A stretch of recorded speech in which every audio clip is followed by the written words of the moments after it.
Okay, bowlers, practice is now over. Practice is over. Please hold up on practice bowling. Practice is now over. Practice is over. The USBC Collegiate Program would like to thank the following groups for their support of the X-Bowling Intercollegiate Team Championship. Kegel, the official lane maintenance provider of the X-Bowling Intercollegiate Team Championships and Intercollegiate Singles Championships. The Youth Education Services Program, known as the YES Program. The YES Fund is an initiative that is dedicated to the development of youth bowling. Our future is now. The partnerships already created have united the bowling industry into a single cause, which is the betterment of youth bowling. X-Bowling, connecting bowlers around the world, allowing you to compete in challenges, win prizes, track your scores and stats, plus more. Be sure to check out the X-Bowling display for more information. Download the X-Bowling app, power to the bowling of X. And the N2H for providing the lane pattern for the championship tournaments. Spectators, we ask that once tournament play begins, there's no flash photography or lights used for video cameras. As a reminder, this is a non-smoking event. Respectfully ask you not to smoke in the building or outside the main entrance. Smoking is only permitted in areas as designated by city or state laws. All spectators are asked to remain seated in the bleachers. There are no spectators allowed against the railings. If any spectators are down on the carpeted areas, they must remain inside the taped-off area. No spectators against the railing. Also, we ask for your cooperation. No equipment on the red tile area. Ladies and gentlemen, let's give these coming teams a big round of applause as we begin their qualifying competition for the X-Bowling Intercollegiate Team Championship. Good luck and good bowling. Brunswick, can we have the pins, please?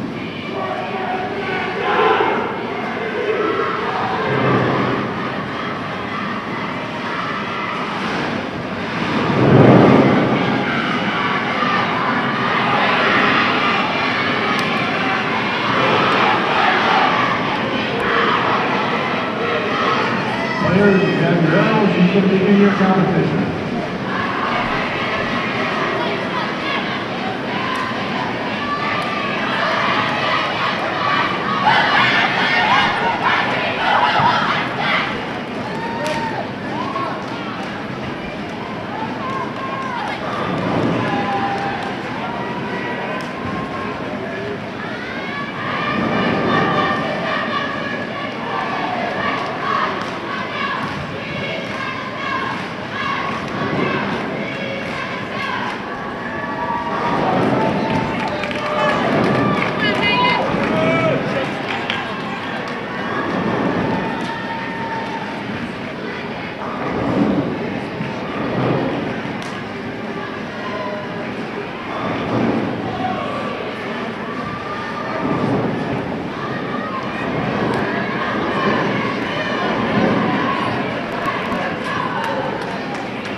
morning, everybody. Welcome to our live coverage of the X-Bowling Intercollegiate Team Championships qualifying here on Bowl TV.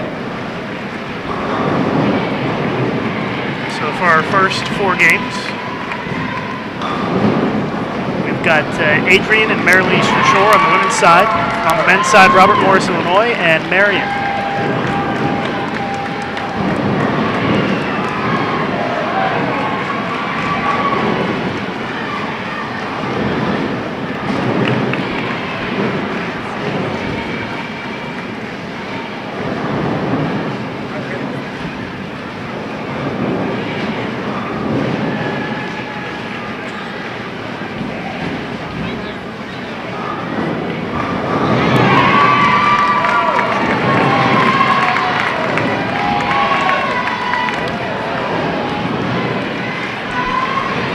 So this is qualifying here at the ITC. It is 24 games of qualifying.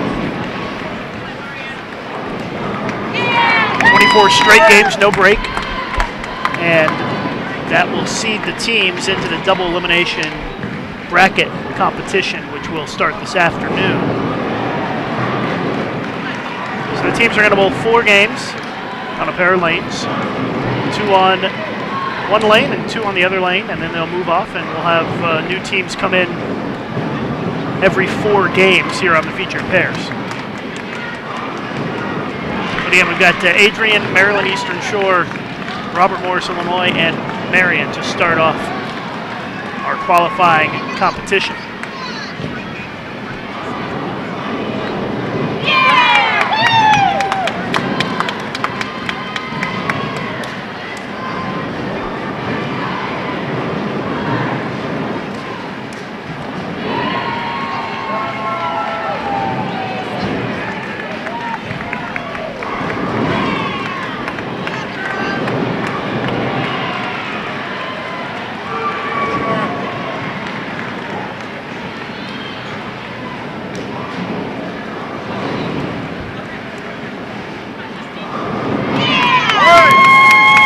Maryland Eastern Shore and Robert Morris are defending champions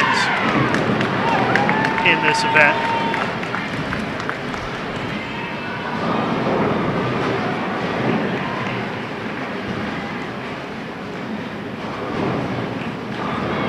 Maryland Eastern Shore off to a pretty good start. 3 strikes in a row.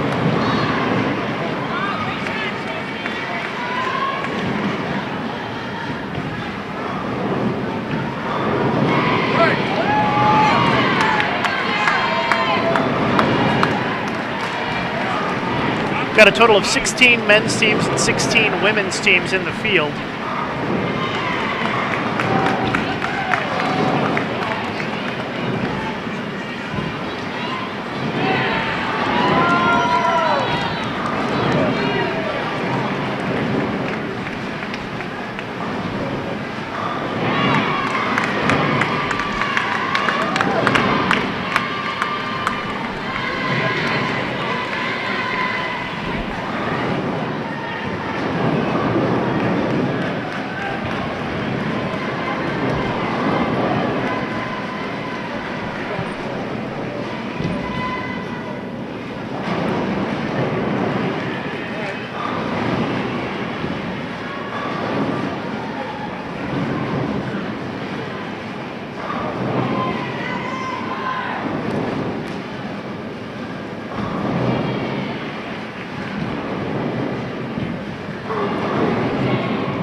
Well, as you might guess, the Intercollegiate Team Championships are sponsored by X-Bowling.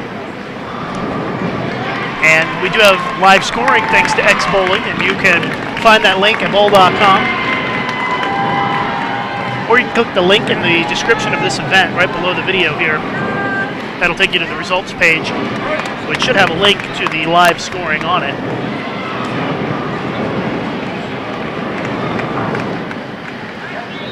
Yep, looks like the live scoring is up and running and just as it's supposed to do.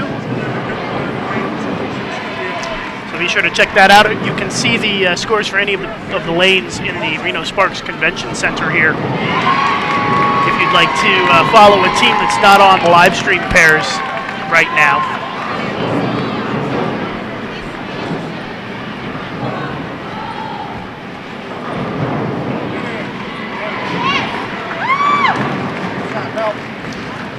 Maryland Eastern Shore shooting 226 with a strike on the field. It's a pretty good start. Don't see anybody, at least right next to them here, that has a chance to shoot higher than that. Wichita State now. Wichita State down on lane number 8 can strike out for 235. Great start for the defending champions, Maryland Eastern Shore, 226, and Adrian 145. So they'll stay on those same lanes for another game before they switch over to the other lane for game number 3.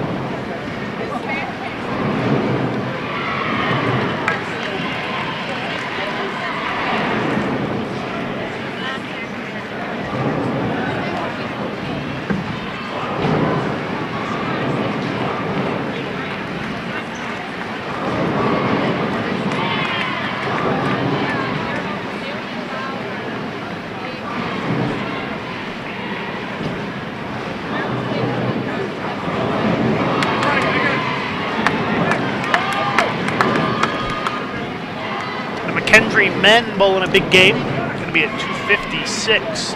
They spare on their fill ball. So it looks like they're going to be the leaders after game 1 on the men's side.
Those of you just joining us, thanks for tuning in this morning.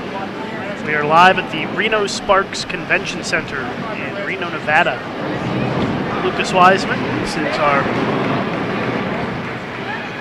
first set of 4 Baker games.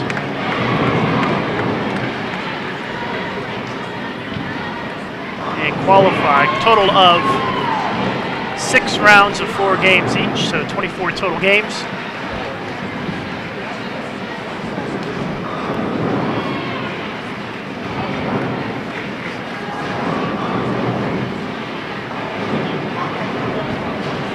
And then after qualifying wraps up, we will know our seedings for the double elimination bracket play, which starts this afternoon at 4:30 p.m. Pacific time.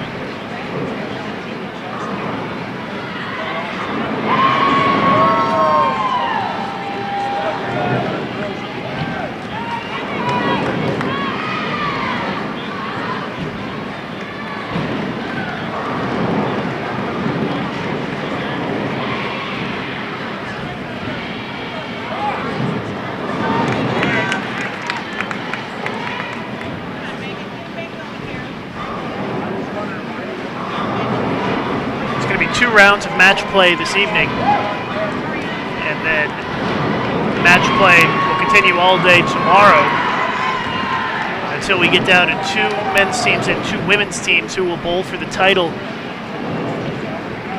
It's going to be taped for broadcast on CBS Sports Network. Taping will be on Friday.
check to see if I can stand in there too. No, right in there. Yeah. Because all I can do now is get some high fives or little cheers or something. And then we're going to see about that for the intermission about the idea of getting behind that black curtain way back there. And maybe try to find an area that can set up some remotes. So we'll see. I'll try it right here. Okay, great, thank you.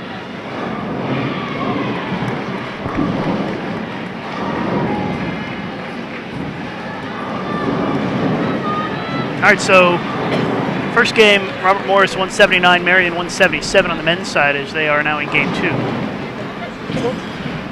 Maryland Eastern Shore, after the quick start, has slowed down a little bit here. Only 64 in the 5th, with a spare in the 6th. To appreciate everybody tuning in this morning and supporting college bowling here on Bowl TV. These are our national championships for college bowling for USBC Collegiate competition.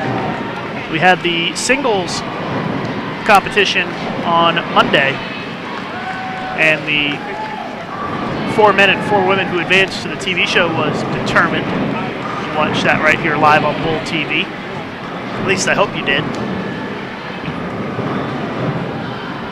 Advancing on the women's side, Elise Bolton from Nebraska, Heather Melvin from Wichita State, Diana Zavialova from Weber International, and Tanya Ramenper of Wichita State. And on the men's side, advancing was Francois Lavoie of Wichita State, Perry Crow of Midland, Gabriel Garcia Ranelli of Weber International,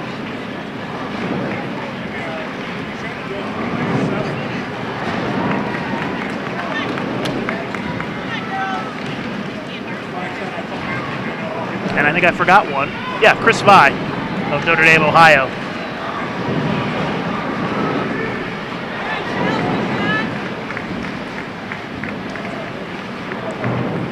And that those TV shows will be taped on Friday as well, along with the team TV shows, all going to be taped in one day.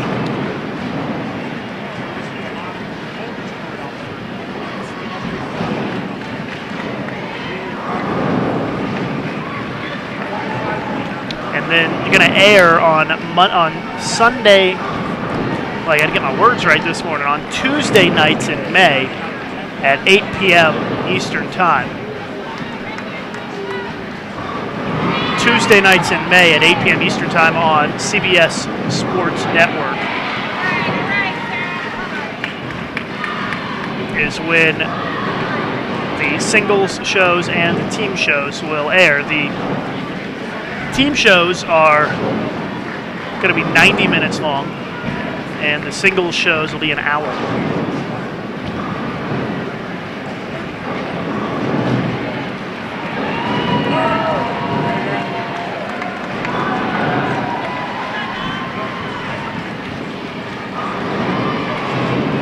And in a change from past years, the team finals, instead of being best of 3, are now going to be best of 5.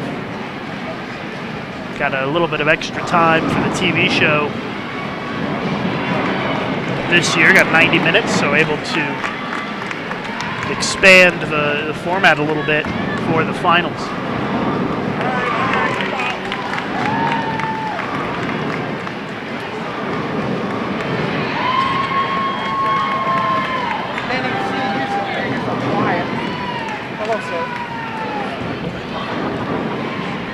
Women are wrapping up game 2. Adrian going to be at about 172.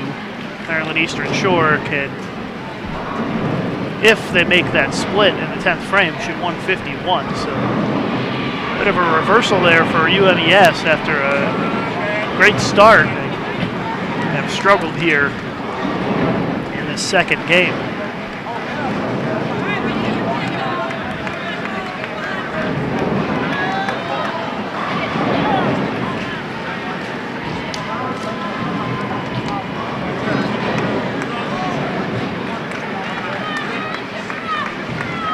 So 139 for Maryland Eastern Shore, 171 for Adrian.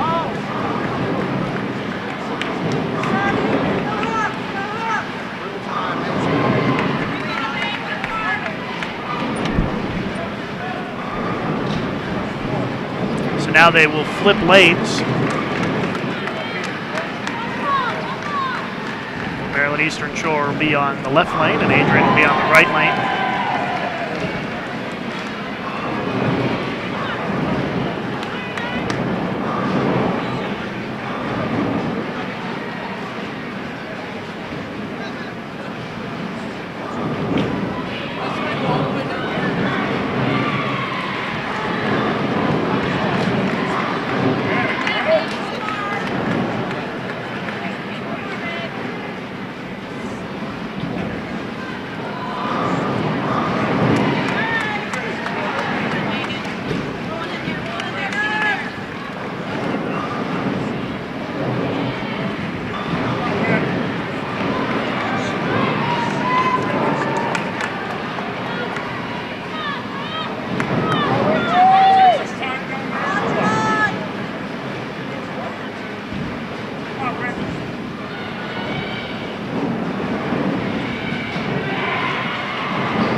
Looks like the McKendree men are on the verge of another big game, 236. If they get a couple more strikes in the 10th frame, they started with 256. They are down on lane 29 if you want to follow them on the live scoring, although they're about to flip to lane 30 here in a moment.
Looks like they're trying to set up the first shot for UMES on lane 21. That's why they're not bowling right now. They're still waiting for that to get spotted.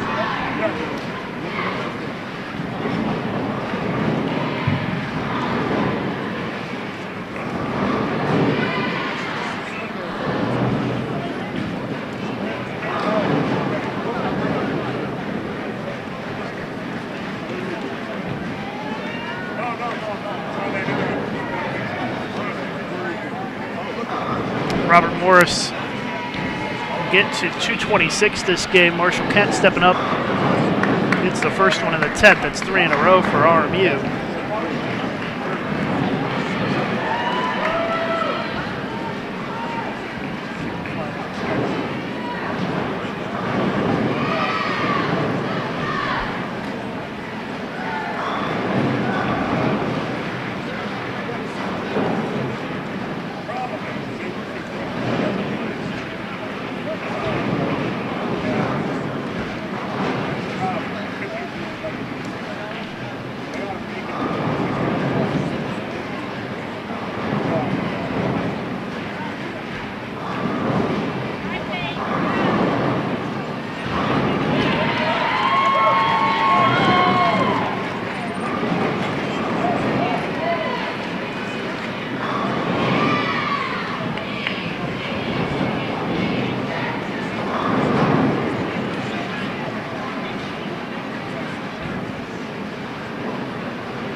.215 for the Robert Morris men. Marion can strike out for .214 this game. Again, for those of you just tuning in, this is qualifying here at the Ex-Bowling Intercollegiate Team Championships. The men are wrapping up game 2. The women are in game 3.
Again, match play gets started this afternoon at 4:30 p.m. Pacific time, and will continue for, I'd say, about 4 hours this evening. I have 2 rounds of matches, which means that there will be some teams that will be knocked out today.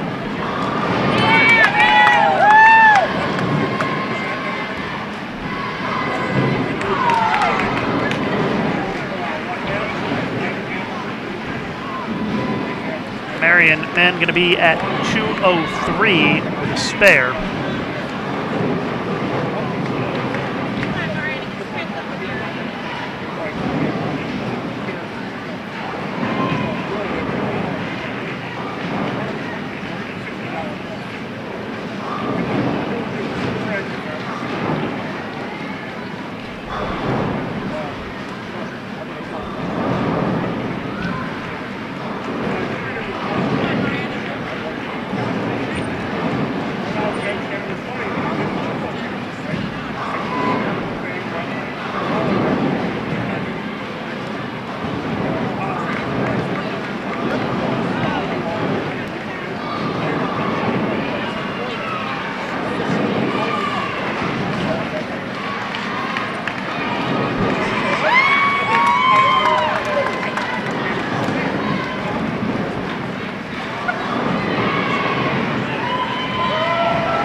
Alright, so our men's teams flip lanes for game 3 and 4. Women are in game 3 right now already.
Every 4 games, we're going to get new teams on the featured pairs.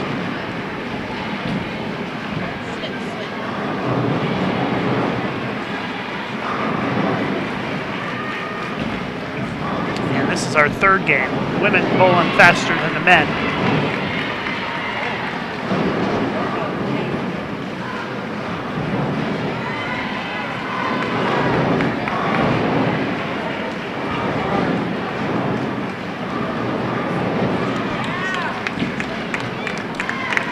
.167 in the 9th for Adrian.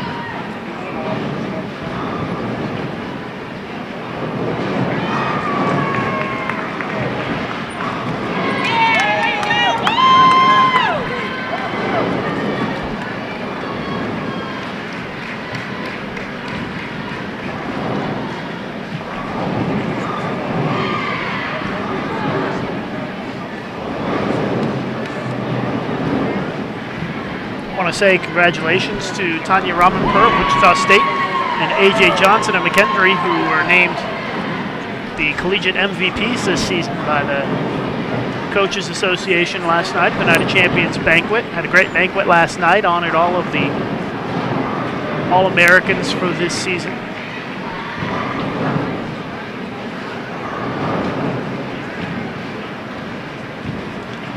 And I'm sure if you're friends with any of the players in the event on Facebook, you probably saw a lot of pictures posted last night. Everybody was dressed up, looking good. Always a great event. Really, I think the players really enjoy getting dressed up for the occasion and coming out, taking pictures, enjoying the banquet, getting ready for the championships to begin.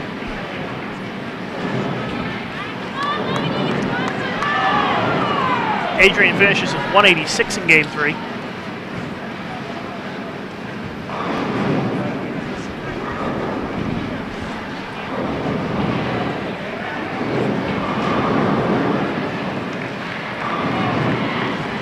I told you the McKendree men were bowling well.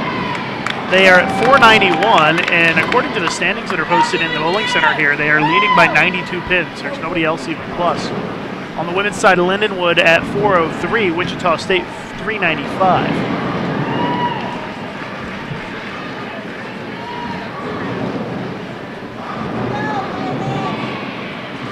So the score's not too high thus far.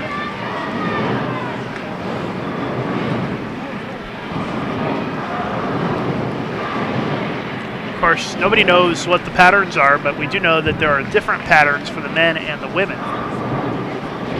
So there are 2 different patterns out there, one for the men, one for the women, and the actual pattern itself is not made public. The teams don't know. I don't know. Nobody knows except for Nick Hoagland of H2M Management. They are lane maintenance providers for this event. And that is something new for this year, not telling the teams the pattern. They will be told what the pattern was after they are done competing.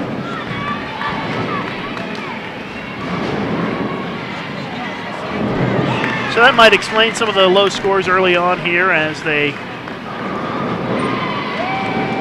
try to adjust and figure out this pattern. Maryland Eastern Shore, 3 strikes in a row at the end of this game to get it into the 190s.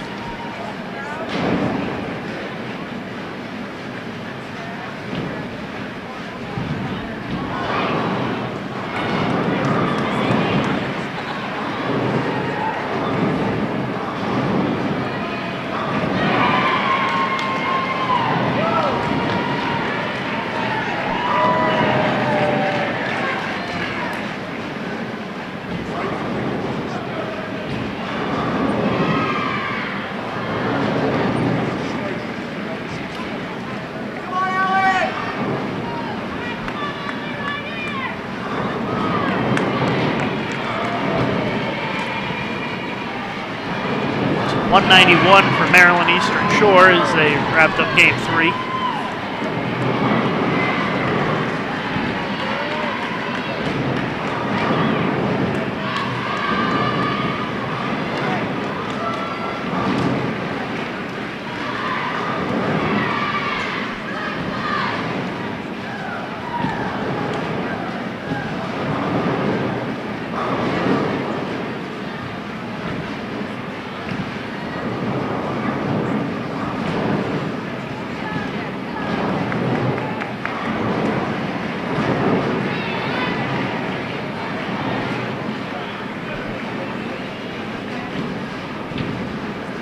So our women's pair in game 4 now. Men still with about 3 frames to go here in game 3.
McKendree men, after shooting 491 the first 2 games, 178 in game 3.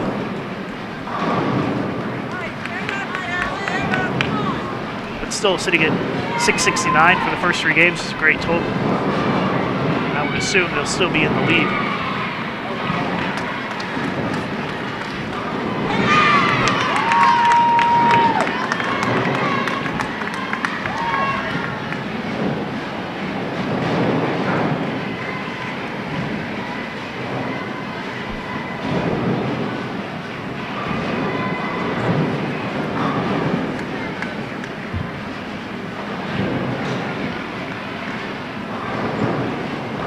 Intercollegiate Team Championships are sponsored by X Bowling. If you're not familiar with X Bowling, go to the App Store on your mobile device, your phone, and search for X Bowling. Download their app. If you want to help support college bowling, I would encourage you to please do that. X Bowling is a great sponsor of these collegiate championships. They try to get more exposure for their bowling app. So please take a few minutes and download the X Bowling app, and you can find more information on X Bowling at xbowling.com.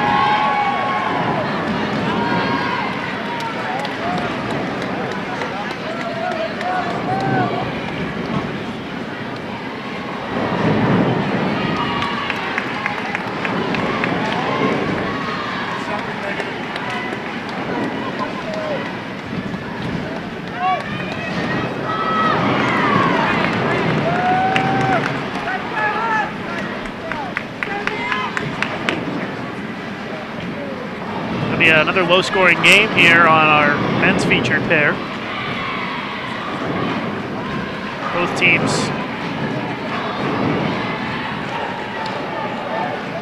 at about in the 160s or so. 168 for Robert Morris. And Marion, if they can make this washout, they can get into the 170s.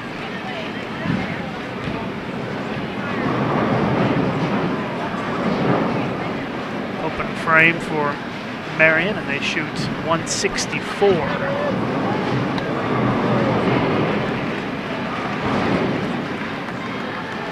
Now, after the teams finish their 4 games on the pair, they have to wait till all of the other teams are done with their 4 games before they move.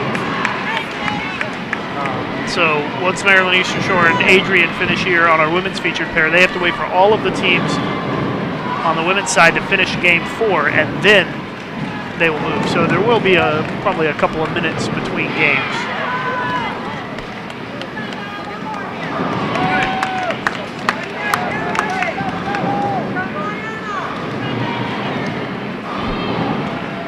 And of course, the same is true on the men's side. Although this pair, Marion and Robert Morris, probably going to be the last one's done. Pretty close to it, I would guess. Everybody else is already a couple of frames into game 4 on the men's side.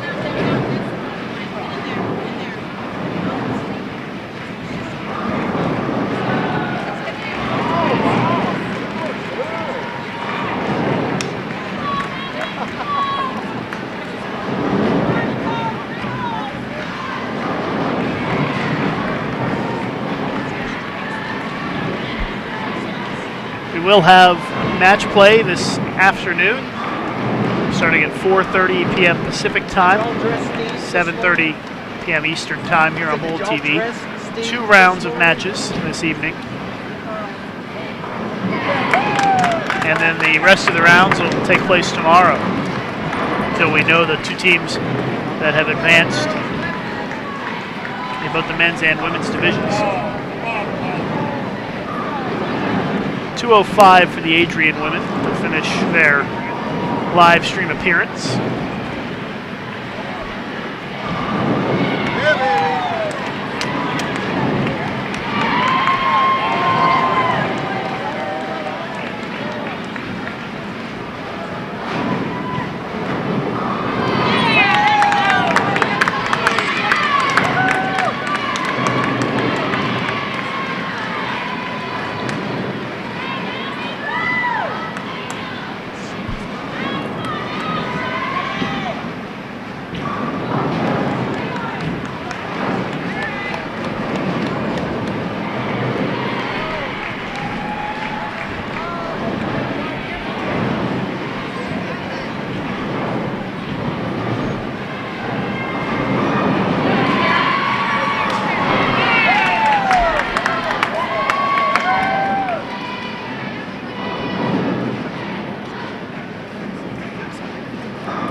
Maryland Eastern Shore's got a chance for a pretty decent game here. If they can punch out in the 9th and the 10th, they get to 220.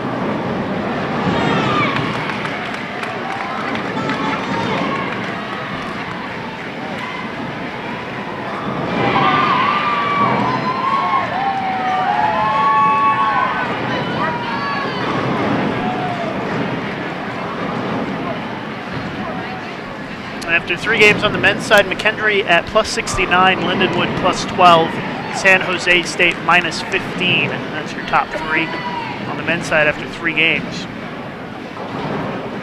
The women's side after 3 games, Notre Dame at plus 3, Lindenwood minus 1, Wichita State minus 16. Open frame for Maryland Eastern Shore. They can get to 184 this game if they strike out.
Just tuning in, you're watching live coverage of the X-Bowling Intercollegiate Team Championships. Qualifying in progress. Just wrapping up game 4 of 24.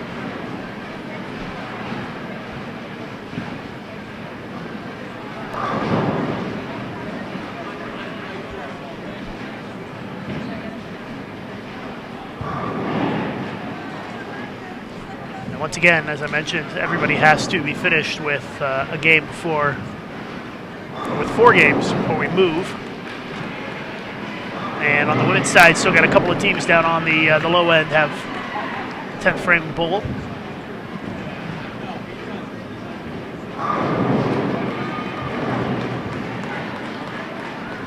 Robert Morris on our men's featured pair can get to 218 this game.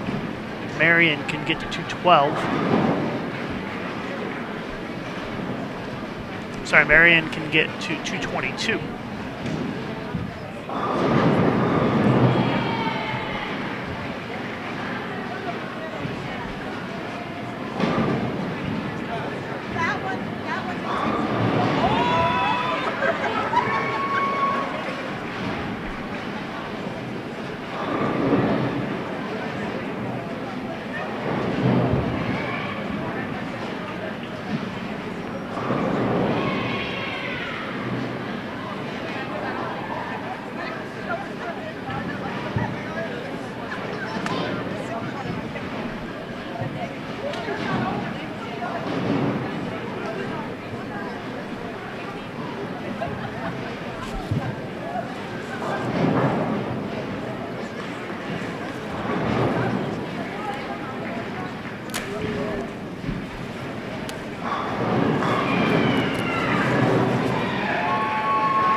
.218 for Robert Morris. Marion's got a washout to shoot here.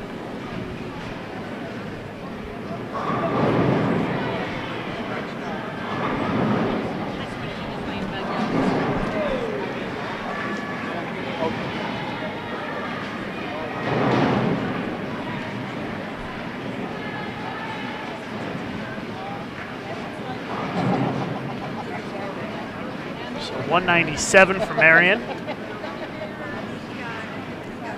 As it looks like there's one ball to be thrown before everybody is done with game 4. They can move the names.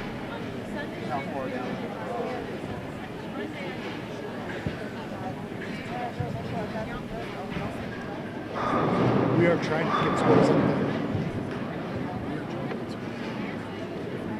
So we're up there.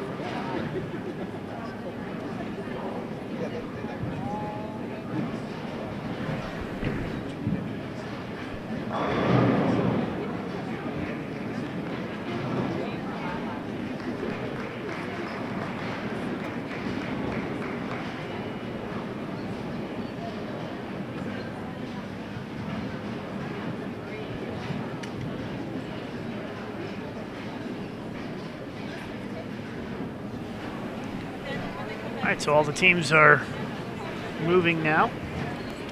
Get started with our next set of 4 games.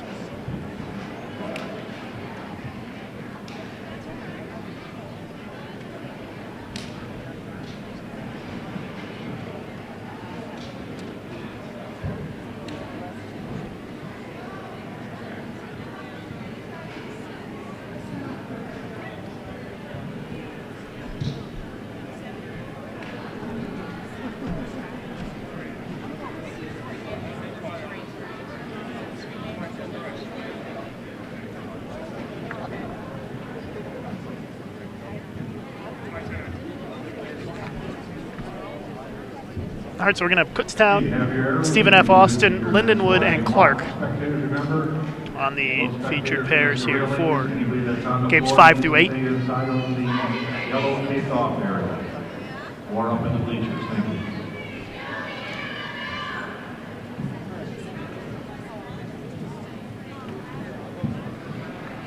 So we got 4 games in the books, and now game 5 getting started with teams on new pairs of lanes for the next set of 4 games.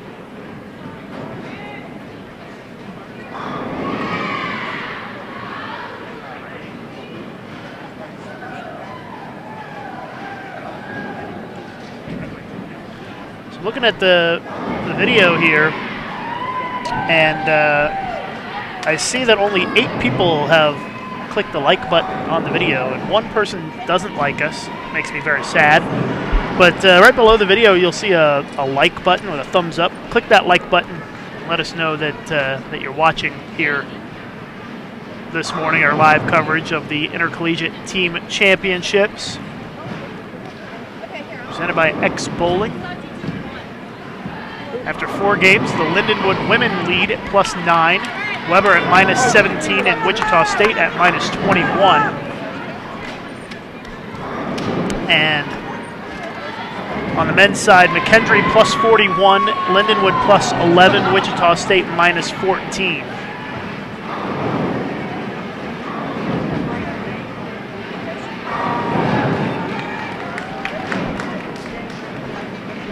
And they will be updating those scores on bowl.com. I'm trying to do it every game, so they just stopped by and told me. I'll take a look, see if we've got it updated here. And yeah, they're updated after 3 games, so we'll be getting them updated pretty quickly on bowl.com so you can see the results.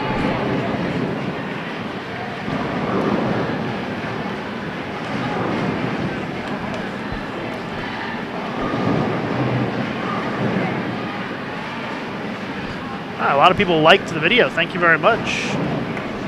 Thanks for clicking that like button. 63. Picked up a bunch more people right there. So thank you very much for that. Much appreciated. Hope that you guys enjoy watching Bowl TV. It's a pleasure to bring you the greatest college bowlers in the land here.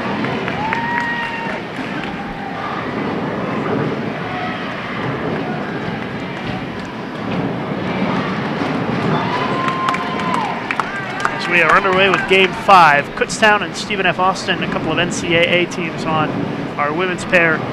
Lindenwood and Clark on the men's pair.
Question in our chat about the scoreboards, and I'll explain it for you here a little bit.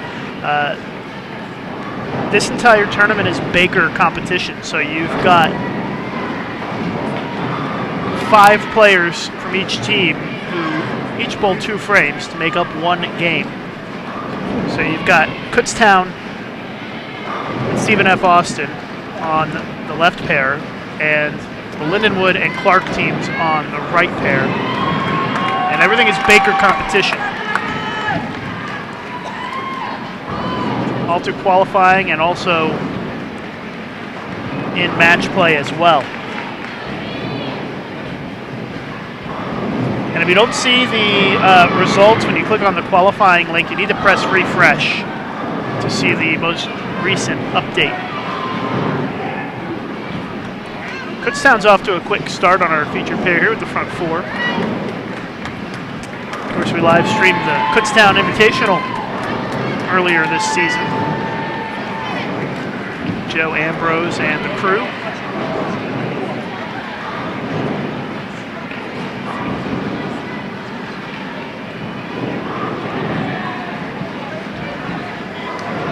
And now Kutztown has the front five.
Shaping up to be a great game for Kutztown here.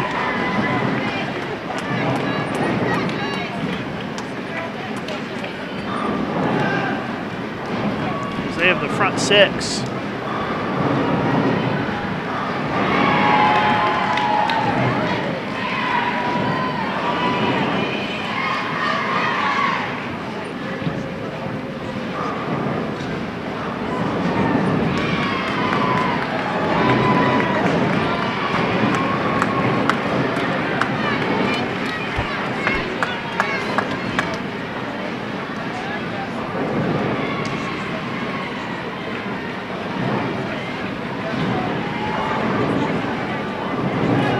Well, the string comes to an end for KU with a washout in the 7th, but still a great run and a lot of pins picked up the first 6 frames of this game.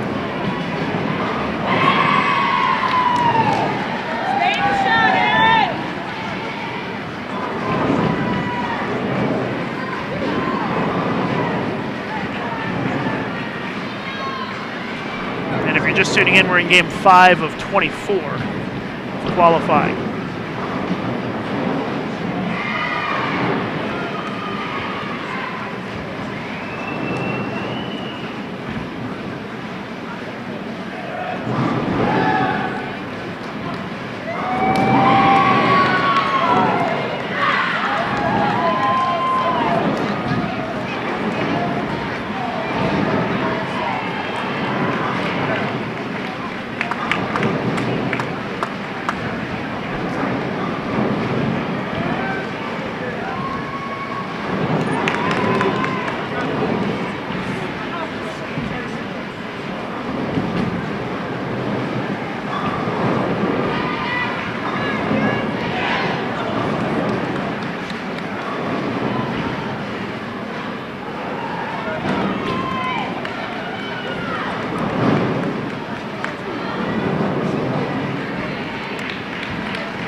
Double for Kutztown after the open in the 7th, so big game coming for KU. Stephen F. Austin is really struggling here.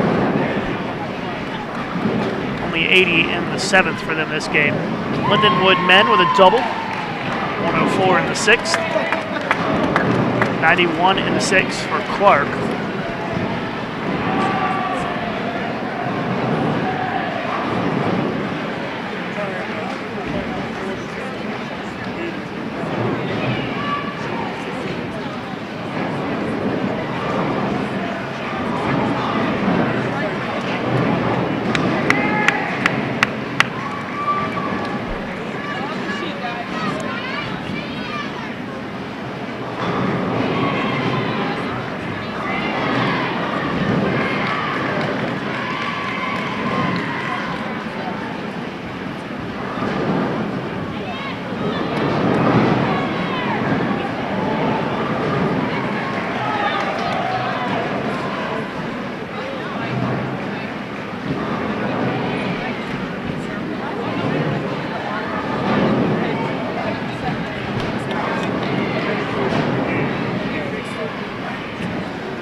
2:53 for Kutztown.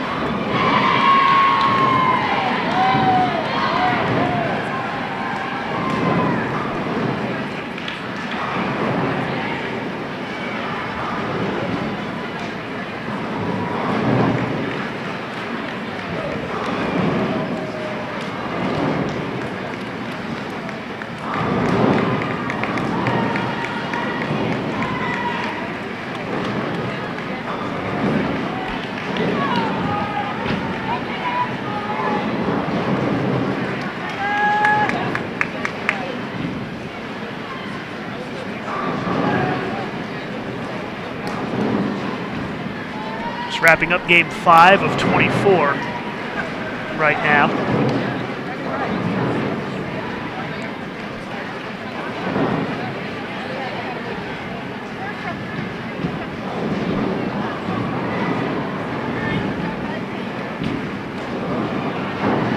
.126 for Stephen F. Austin. Lindenwood can shoot 190 with a strike on the fill. Clark can get to 169 if they strike out.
.147 for Clark. Lindenwood finished with 188.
able to get you an update in just a minute here on the standings after 5 games. I think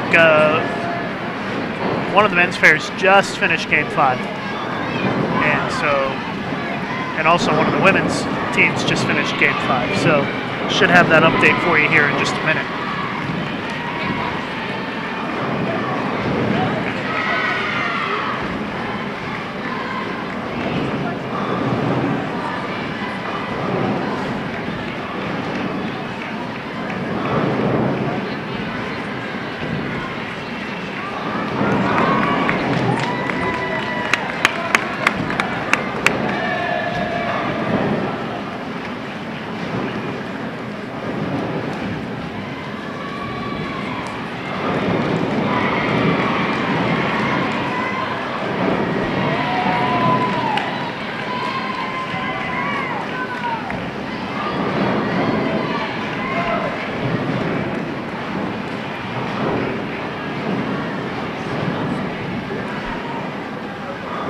Match play starts this afternoon. 2 rounds of matches this afternoon,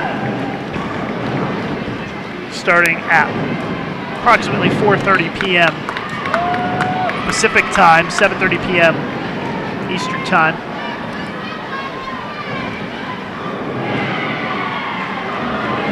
Find the schedule at bowl.com/ITC.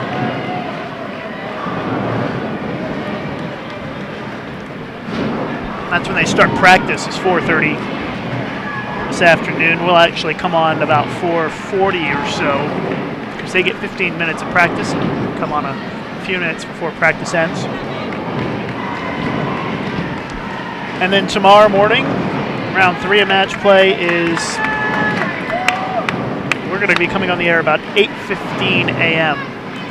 Pacific time, so 11:15 Eastern time is when we will be coming on the air. And then got rounds 3 and 4 tomorrow morning, and then in the afternoon rounds 5 and 6, and round 7 is an if necessary round tomorrow evening. On Friday there will be no live streaming. The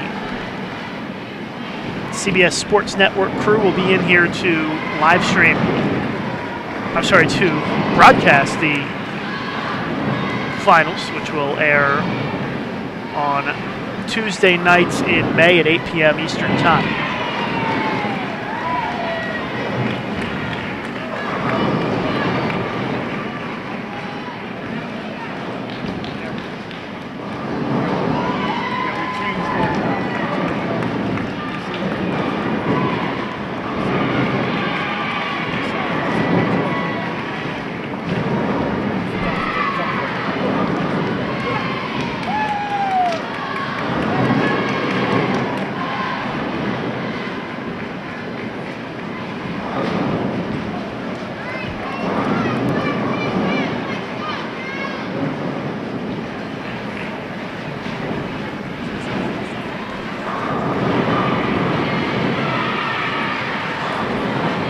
An update here on the standings after 5 games. On the men's side, McKendree plus 66, Lindenwood minus 1, Wichita State minus 9 is your top 3 on the men's side. And on the women's side, Pikeville minus 8, Weber minus 27, and Wichita State minus 40. So low scores so far after 5 games. As the McKendree men are the only ones that are plus, and they are plus 66.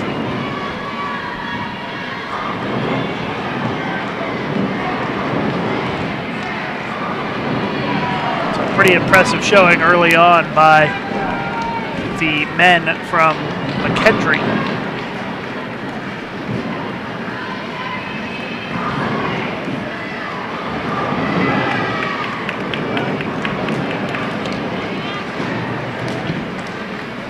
Starting to see some better games pop up out there for some of the teams. The Midland women just shot 237 in game 6. Notre Dame, Ohio, 227 on the women's side. Grandview is going to be over 200. McKendree women going to be in the 230s. So we've got some good games popping up out there.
Like the Newman women are going to bowl a big game in Game 6. They're going to be in the 220s. So the women's side had some big scores there in Game 6. As they are starting to wrap things up. Weber International women are bowling a pretty good game as well. They can be in the 260s this game if they get some strikes at the end of the game.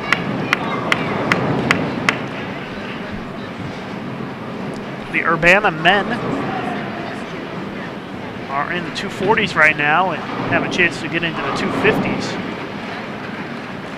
It's the highest game I see this game in men's side. Looks like McKendree going to be right at about 200 this game.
.169 for the Lindenwood guys. Clark shooting a single pin here can get in the 190s, 192 to be precise. Kutztown women, max of 166. Stephen F. Austin, max of 146.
Game 6 completed on our featured pairs, so now they will flip lanes for next game.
Teams have flipped to the other lane for 2 more games. This is game 7 of 24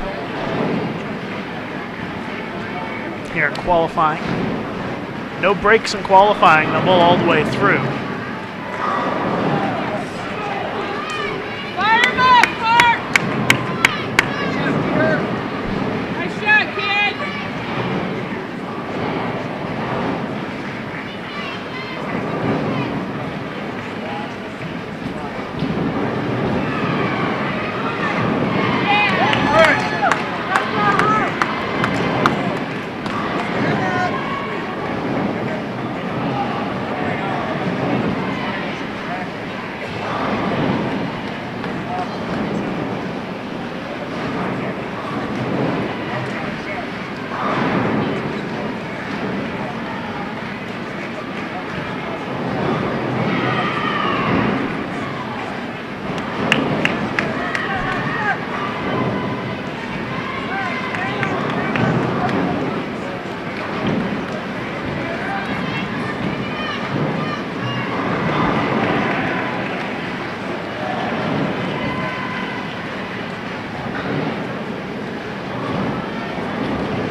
Give you an update here after 6 games.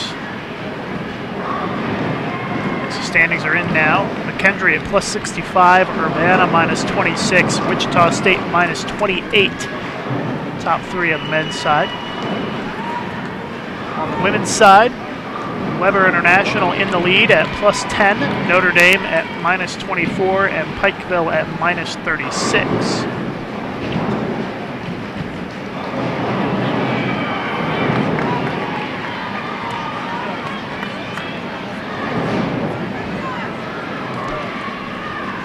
Thanks for tuning in this morning here in Reno, Nevada for the X-Bowling Intercollegiate Team Championships qualifying round. I'm Lucas Wiseman. We're live at the Reno Sparks Convention Center, the home of the USBC Women's Championships. Women's Championships taking a few days off here so that we can showcase college bowling.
You can find the results at bowl.com/ITC. Bowl.com/ITC. Click on the results page, or underneath the video here, there's a description of this event that has a link for the results and the live scoring. You can view their live scoring for any lane in the convention center. So just click on the live scoring link, and it'll take you to the page that lists all the teams and what lane they're currently on.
Wrapping up game 7.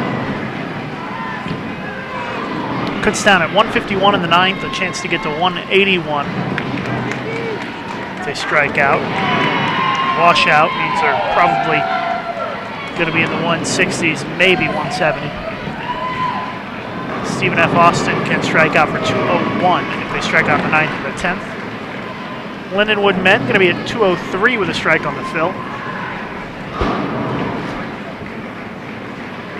Lindenwood men got a delivery of donuts over there, so that must be, you can see them down at the bottom of the screen chowing down. So maybe that's helped them get past that 200 barrier.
.160 for Kutztown on the women's pair.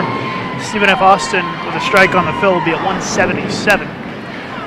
203 for the Lindenwood men, and Clark going to be open frame with the 10th, puts them at 160.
Started with game number 8. That'll be our last game for these teams on the featured pairs, and then we'll have new teams that will come in.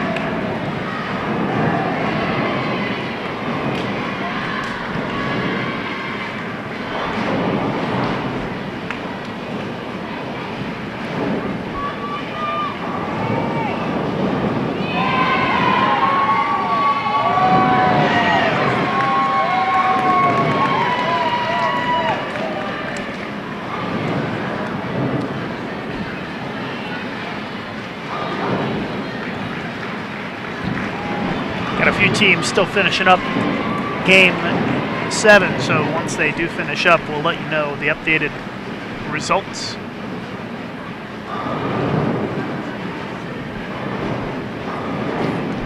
Match play begins this afternoon and into the evening, starting at about 4:45, first ball Pacific time, 7:45 Eastern time this afternoon and evening. And there'll be 2 rounds of matches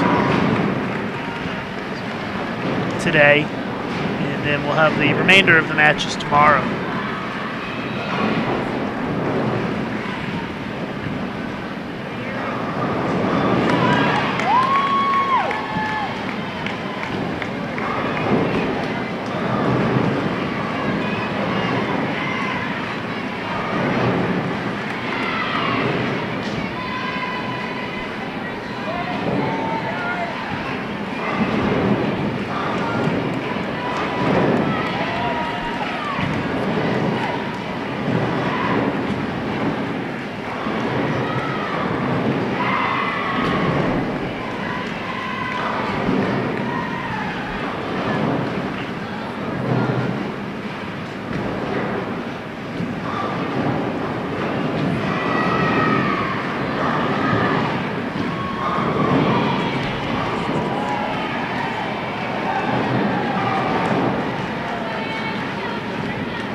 After 7 games on the men's side, McHenry plus 56, Wichita State minus 5, and Lindenwood minus 29 to top 3.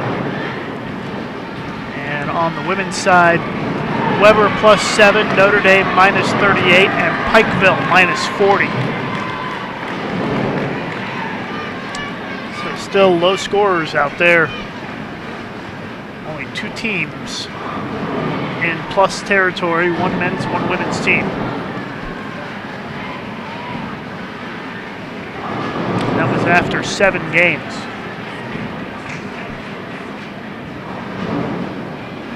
McKendree men are going to add to that total, by the way. They can shoot 246 this game. Looking like they're going to be more than 100 over after 8.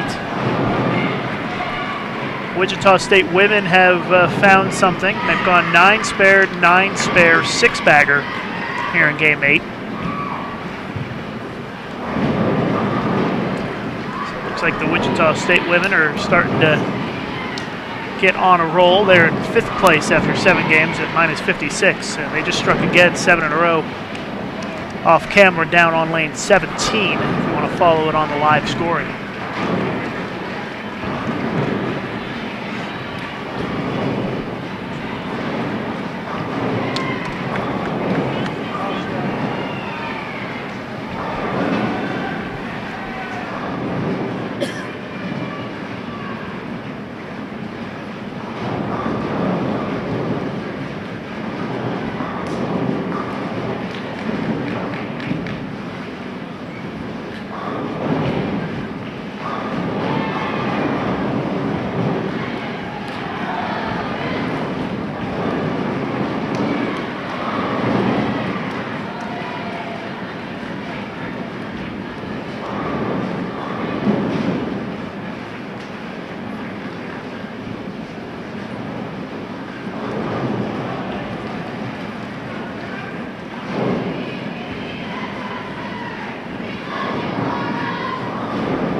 Wichita State women going to finish in the 250s this game.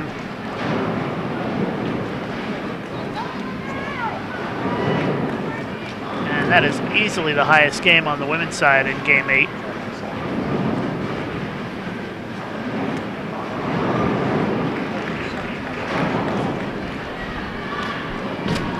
So 256 for Wichita State women.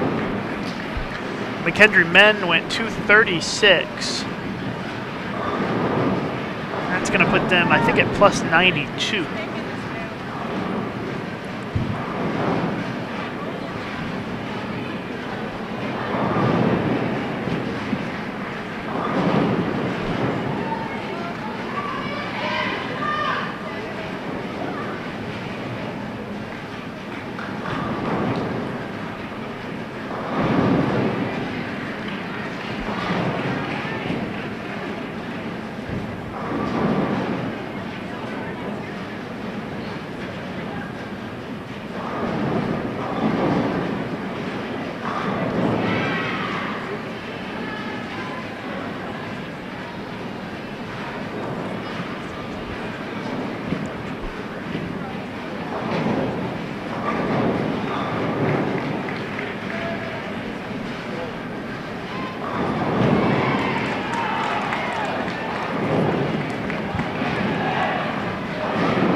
Kutztown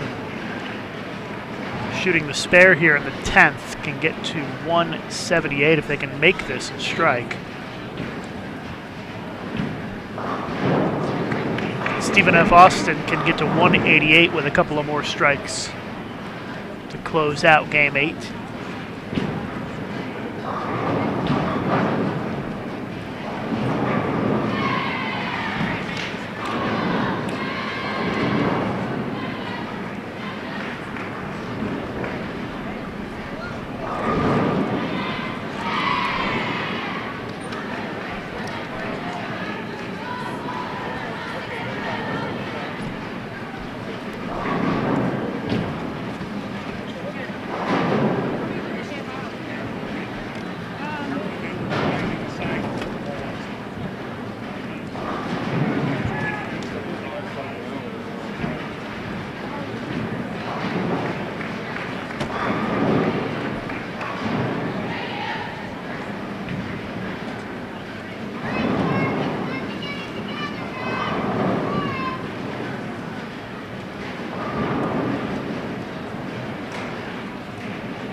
176 for Stephen F. Austin, 178 for Kutztown. Clark 160, Lindenwood men 213 with a strike on the fill.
Spectators, just a reminder, if you're not in the bleachers, you must stay inside the yellow taped area.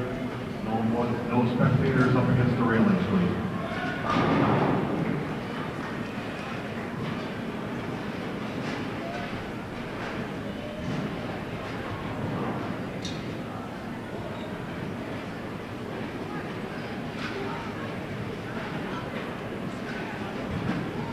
Going to have McKendree and Weber International on our women's pair for games 9, 10, 11, and 12.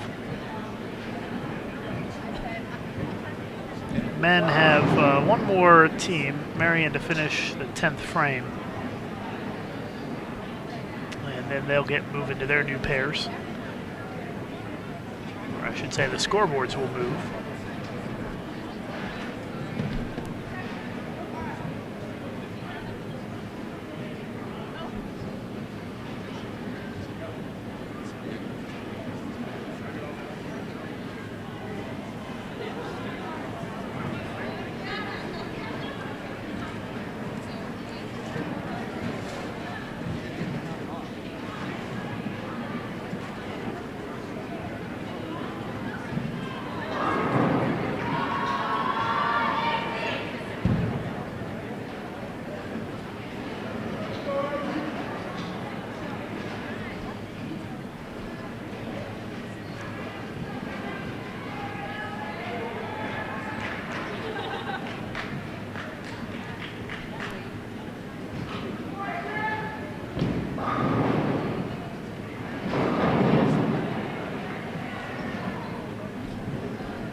Men's side, we're going to have Weber International and Wisconsin Whitewater.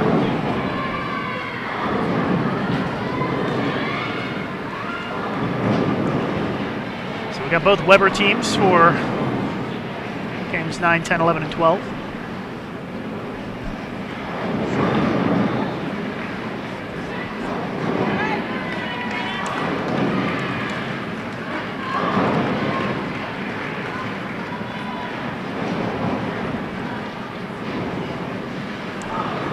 Wichita State in the lead on the women's side after 8 games. Weber in second place. I'll give you the scores here in just a second.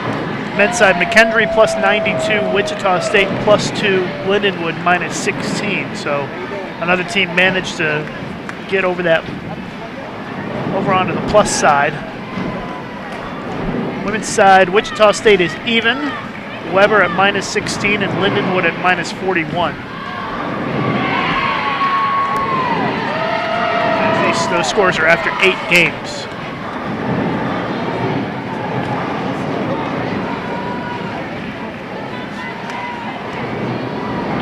And those scores are updated on bowl.com/ITC on the results page now.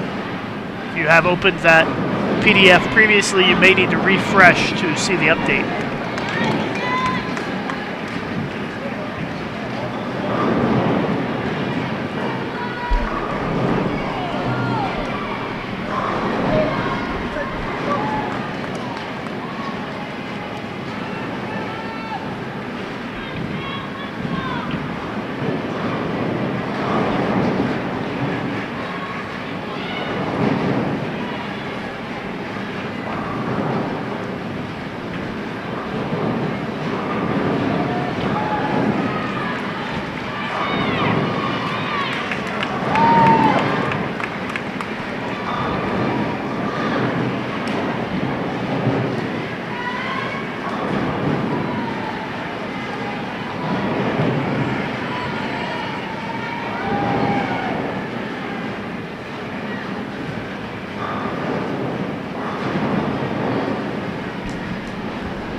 I want to welcome in to the broadcast booth Scott Stone from X Bowling. Hi, Scott. How are you today? Hey, Luke. I'm great. How are you today? Pretty good.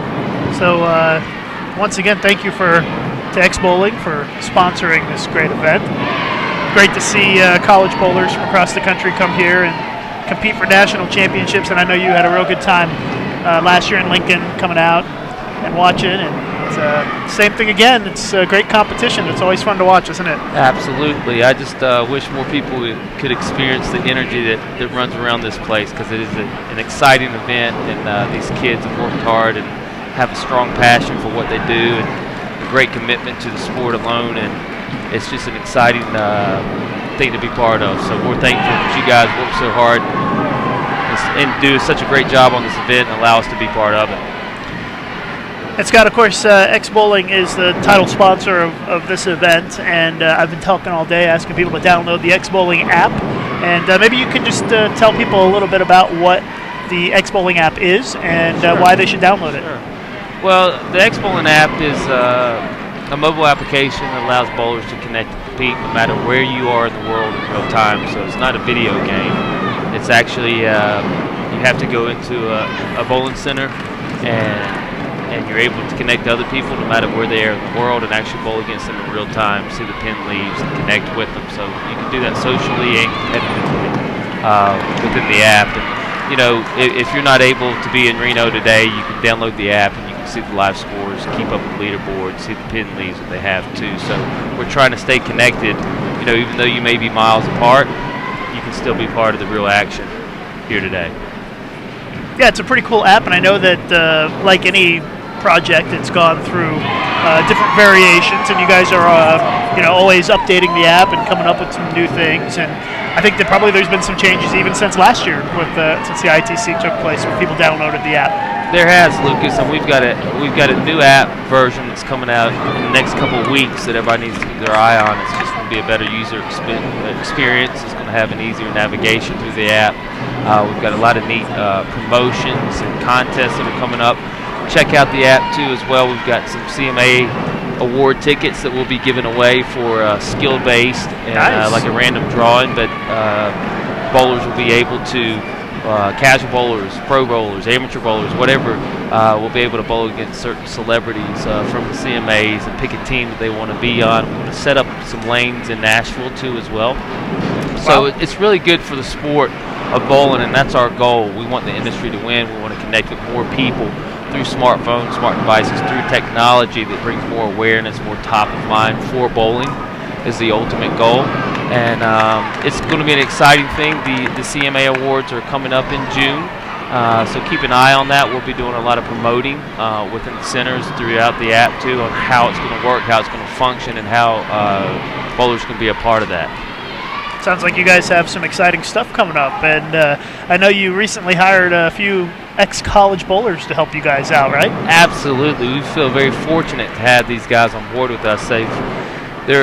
They're new. They've been here for a couple weeks now, I guess, part of the X-Bowling team, but they're so experienced in this sport, and they're going to bring a lot of knowledge and experience to us on how we can get better, how we can bring stronger content to the app, and they're going to really help us build a strong stats package coming up, and we're really excited about that. They know the ins and outs of the sport, and we're hoping that will bring a lot of value to all the bowlers out there today. Yeah, and I think that by hiring a few of the recently graduated college bowlers, that really shows the commitment that X-Bowling has to being an app for all levels of bowling, not just for casual bowlers. You guys are bringing in some high-level bowlers to help you move it along with some very young people to help touch that younger audience in terms of reaching people with the X-Bowling app. Yeah, and that's our goal, Lucas, really. I mean, at all levels, our target market is at all levels. I mean, we collect over 70 million ball throws a month, and we can break down each ball throw from whatever statistic you want done. So that really leans towards that league bowler, that better bowler, if you will. But we've also got a lot of promotions like the CMAs and different challenges we do for that casual bowler too as well. There again, we just want to engage with the end user, let them know more about the sport, be more top of mind, and to bring them into the center more often to bowl. Let them learn more about what a great sport this is. And I think that's something that we can all agree on. The more people who are in bowling centers bowling, the better it is for all of us, from USBC to BPAA to X-Bowling to college bowling. The more people who bowl, the better for everybody, for sure. Right, and our main goal too as well is that, the more downloads we can get, the bigger sponsors we can bring on board, and hopefully in turn for that, we can put that sponsor money back into a higher level where these younger kids want to continue their passion and continue, their love of what they do. They get rewarded for it. They get paid for it. Makes sense. I mean, the more downloads you have, the more exposure you have, the more other sponsors are going to be interested, and it just kind of builds from there. That's exactly right, and everybody wins. I mean, that's what's so great about what we're doing. This is not just about X-Bowling alone. It's about the sport. It's about the industry, and if we can help the industry, that's when X-Bowling starts to win. So the industry's got to win first, and that's what's exciting about that. And I know you guys have been working hard for a few years now on the X Bowling app, and it's really come a long way. And it's pretty exciting. It's interesting, and the easiest way for people to find it is just to go to the App Store on their phone. And sure, you search can go for to it. the App Store on the Apple App Store for your iPhone, or for if you've got an iPad, any smartphone device, you can just search X Bowling. Or for your Android device, go to the Google Play Store and search for X Bowling. And I think if you go to xbowling.com, there's also links there to get the app, I think. Yes. Please visit our website, www.xbowling.com, and you can find all the information there too. Well, it sounds like you guys are working on some cool stuff. I'm very interested in the stats package that maybe is coming down the road, so that'll be cool to see. Yeah, we are too. Technology's tricky sometimes. For sure. That's the biggest thing, but we are so committed to this industry. We're committed to what we're doing. We're not a company that's going away. We're not a fly-by-night company. We are committed, and we're going to become stronger, and really excited to do what we're doing. And X Bowling is owned by Sports Challenge Network, right? Is that kind Correct. of how it works? And they have some other sports that you guys work with as well, and so it's kind of it's got a good base. X Bowling does to help it grow. Absolutely. I mean, really, what makes us different than the other apps that are out there today, that it's not a virtual game, it's not a video game, it's everything done in real-time scores. And so what we want to do is, hence the name Sports Challenge Network, is take recreational sports, whatever that may be, whether it's fishing or golfing or whatever it may be, is to expand into these different areas where people can actually connect, but they're doing it in real time instead of through a virtual video game. And how many bowling centers are you guys in? I hear you said last night at the banquet that you're in a lot of different states and countries and really growing fast. Yeah, that's something we're real proud of, and that network and that footprint is growing quite quickly. We are in 8 different countries, 46 states, and have a lot in the pipeline, continuing to grow. So that's the most important thing, and when we talk about sponsorship too as well, that exposure to be in that many places is very important. And if anybody's out there listening right now and has questions about us, please visit our website or give us a call, and we'll be happy to answer any questions on how we get your center signed up. There's no cost, there's no fees to the centers to be involved with X Bowling. So it's really no risk to them whatsoever to be part of it. So hopefully we can just keep driving that and getting more centers involved with what we're doing. Yeah, so if your bowling center doesn't have X Bowling, then talk to your bowling center and tell them about it. They may not be aware, and so tell them that you want it. And the more people who come to them and say, "Hey, I want this X Bowling app activated in our bowling center," they're probably going to give a call to you guys and get it set up. So go talk to your local bowling center and see if you can get them to get involved. Yeah, in the X more Bowling. people we have talking about it and getting out there, that's how things happen, They get excited about the product and they want it and they get their centers to do it. We grow a lot faster, which only helps the industry grow too as well. Yeah, because it's my understanding it's very easy for bowling centers to get set up with X Bowling. It's not a complicated process. No, it's not a complicated process. There are some challenges sometimes with the type of scoring systems that are out there. And so we've got great partners in the industry, and when I say great partners, we work with Brunswick, we work with QAMF, we work with Steltronic. There's certain versions that only technology will allow us to hook up to. Sure. So some of these older systems just can't handle the technology that's out there today and be compatible with us. But we're trying to work with the manufacturers and try to go back as far as we can in order to make them compatible with what we're doing, so we can open the doors for more centers and to be part of what we're doing.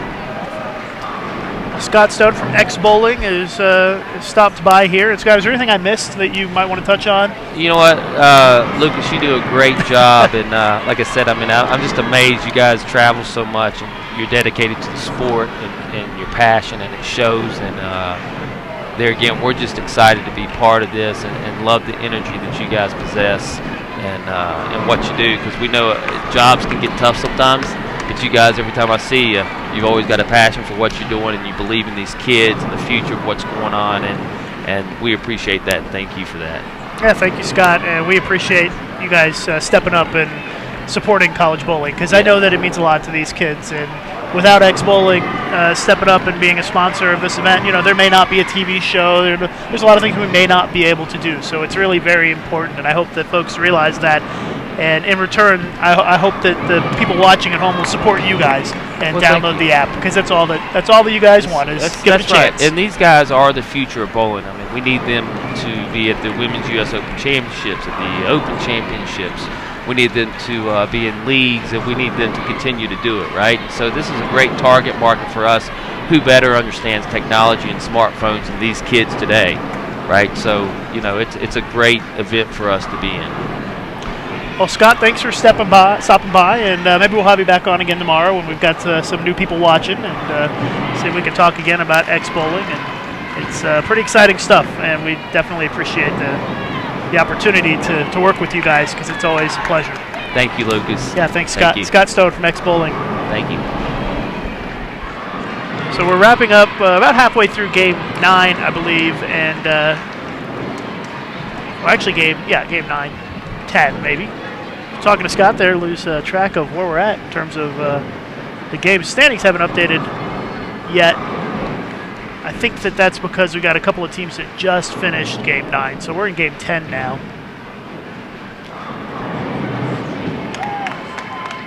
And again, thank you very much to Scott and the staff at X Bowling for their sponsorship of this event. And I'm telling you folks, we wouldn't be able to do a lot of the things that we are able to do at this event without their help. So please return the favor and download the app in the Google Play Store or in the App Store on your iPhone and get set up with X Bowling.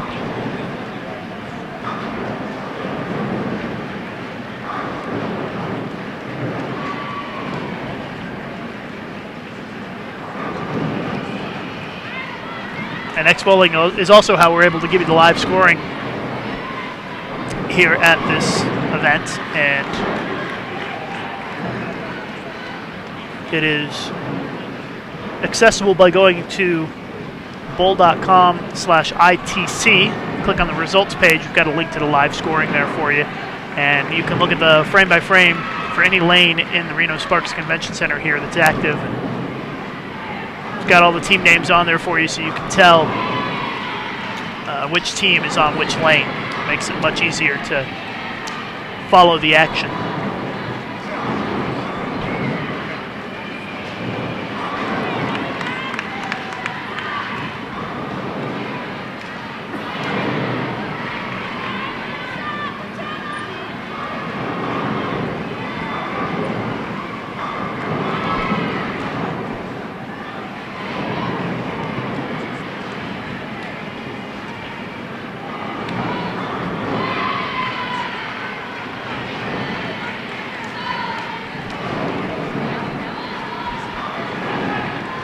After 9 games, the standings looks like they're updated here. It just flipped on me. McKendree plus 66, Wichita State plus 30, Lindenwood minus 7. So Wichita State has made up some ground on McKendree after 9 games. And on the women's side, Wichita State still at even. Grandview minus 22, Pikeville minus 37.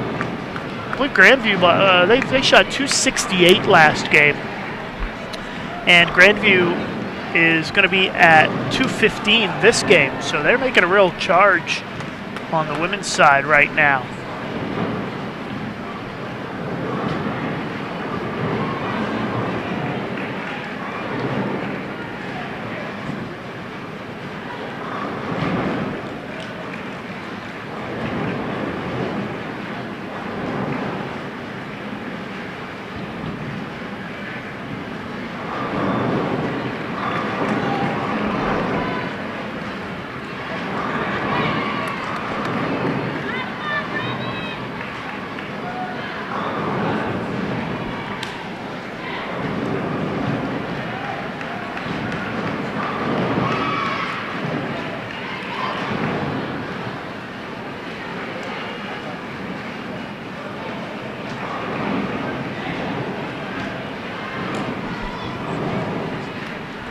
Wisconsin Whitewater and Weber International are both stringing some strikes on our men's pair. Whitewater can get to 248 this game. And Weber still has 4 frames to go and can still shoot 258.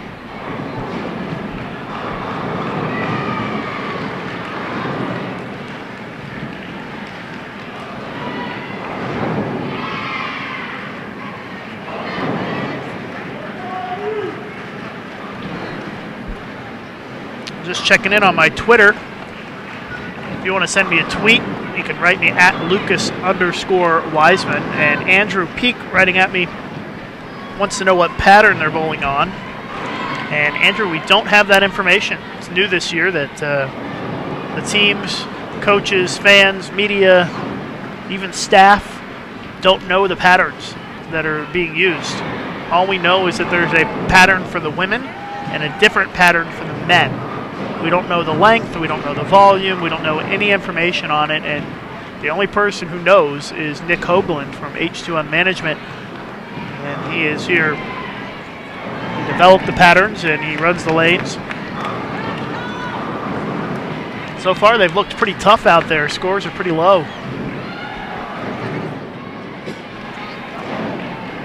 But I do know the only piece of information that I do have about the pattern is that the only requirement we gave to Nick was it must be USBC sport compliant, which I think is a gimme when you're talking about the Intercollegiate Championships. So that was the only guideline I believe that Nick was given.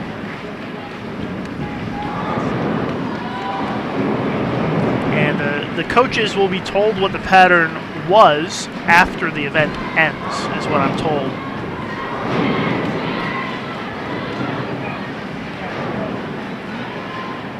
So thank you, Andrew, for the question on Twitter. And if you would like to send me a question, you can on Twitter at Lucas_Wiseman, or just search on Twitter for USBC. And I think that not only my Twitter will come up, but also USBC's. You can also follow Matt Cannizzaro and Aaron Smith. They post a lot of great tweets about the Open Women's Championships. So if you just search for USBC on Twitter, you should be able to find all 4 of us on there, I believe.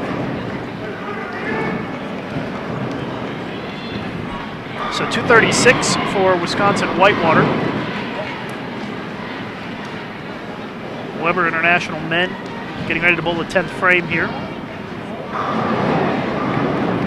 Strike first shot. In the 10th, they can get to 237 this game.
our teams have switched lanes now for games 10 and 11.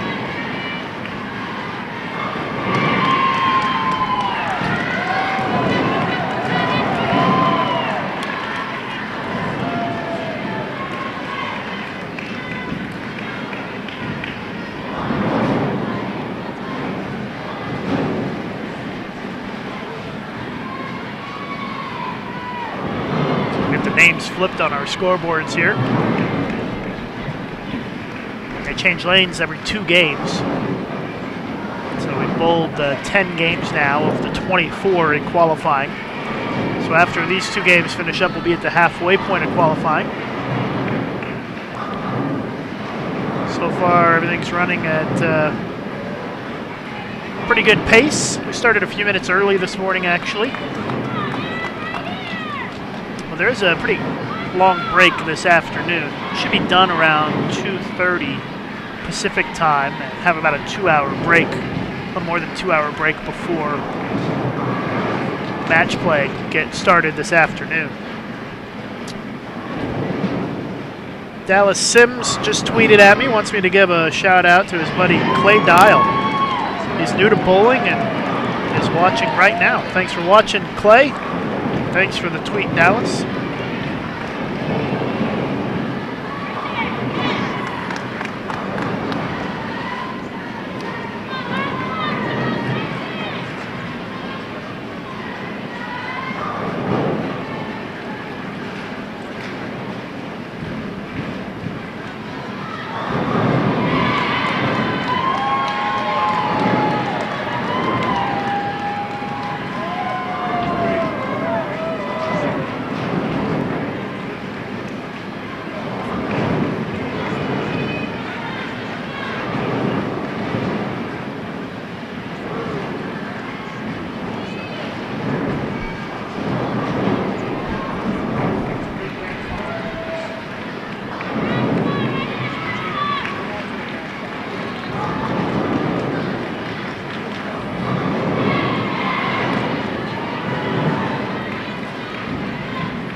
Giving an update on the standings as soon as they get them typed in.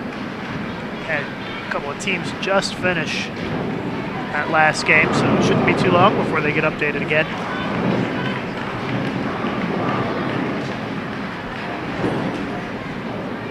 Another tweet just came in, and Joel is watching. So shout out to the men's bowlers in Residence Halls West, cheering for their team. Let's go, McKendry. Thanks, Joel, for the tweet. And thanks for watching back at McKendry. Appreciate everybody tuning in.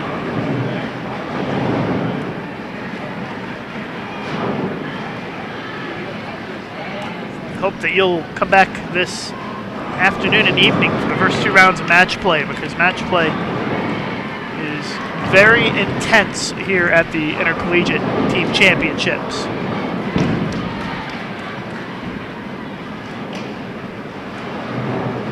At 2 rounds tonight, and as many as 5 rounds tomorrow. And we will have at least 4 rounds of match play tomorrow. And there is an if necessary round. It's a double elimination, so whoever the undefeated team is going into round 6 has to be beaten twice.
I took a moment to catch up on my emails. I look back at my Twitter, and it's blowing up. Thanks, everybody, for all the tweets. Andy Van Remortel is checking in.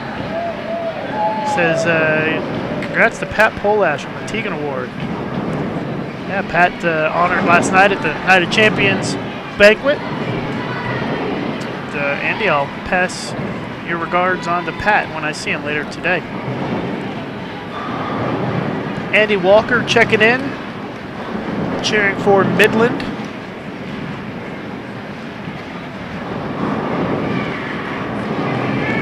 And Brittany Warner wants to know who I would like to see win for both men and women. I don't really play favorites. I know a lot of the players from a lot of the different teams, a lot of the coaches, so I am happy no matter who wins.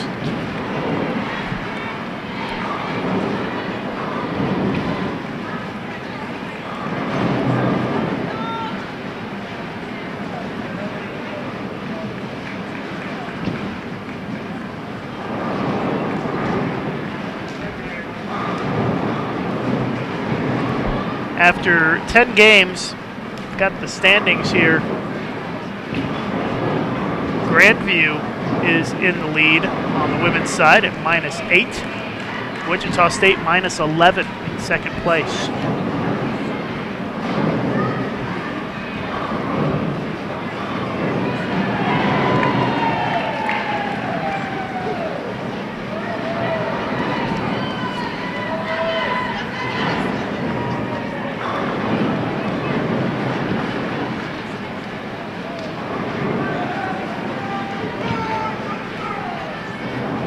Lindenwood in third on the women's side.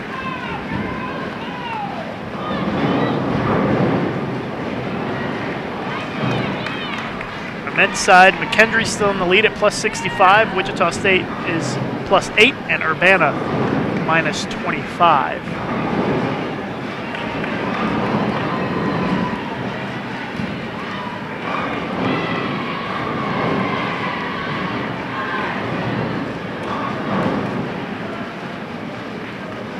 Jeremy tweeting at me, once enough I'll be his doubles partner for the Bowlers Journal this week. He drives in tomorrow. Unfortunately, Jeremy, I don't have any bowling equipment.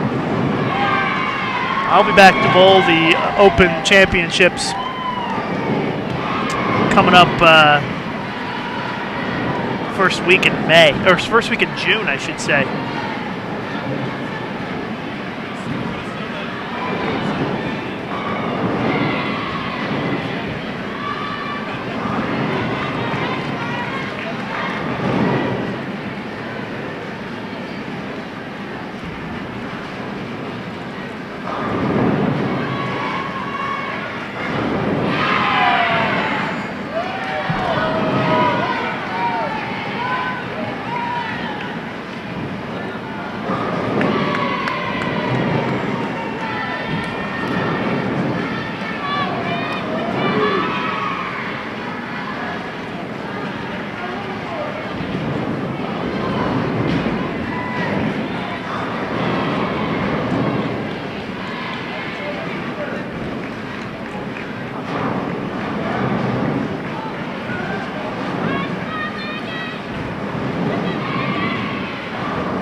McKendree women can get to 184 with a strike on the fill. You can see Diana Zavialova from Weber International just looked to split in the 10th.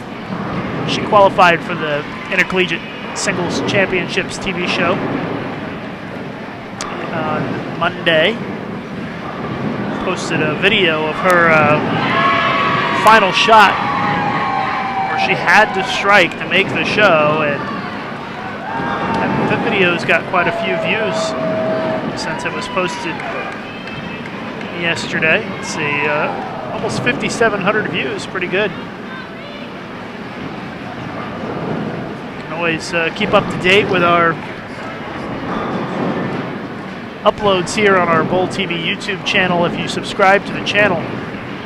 just click the subscribe button on the screen, and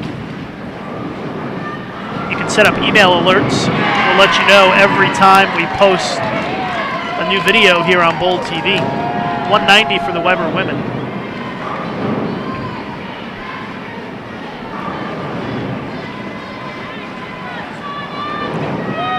Wisconsin Whitewater men can get to 194. Weber International, if they make the rail here, will shoot 200 even.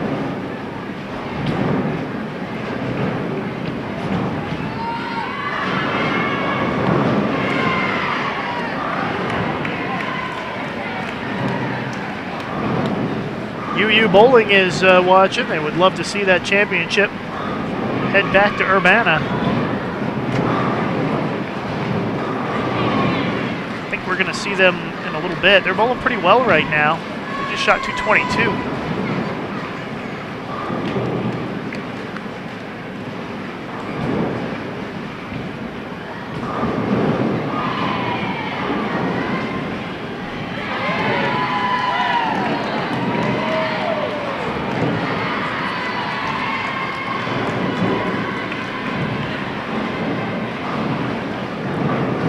Kyle asking me on Twitter if I think it's better not knowing the pattern.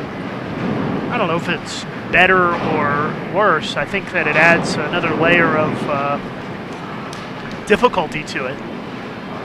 Although the teams probably figure out the length of the pattern pretty quickly just by throwing some balls down the lane in practice.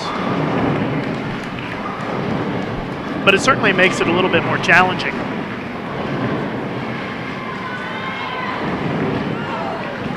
But really, the teams never knew the pattern until the night before the Intercollegiate Championships anyways. So it's not like they were having a bunch of time to practice on the pattern before they would get to the tournament.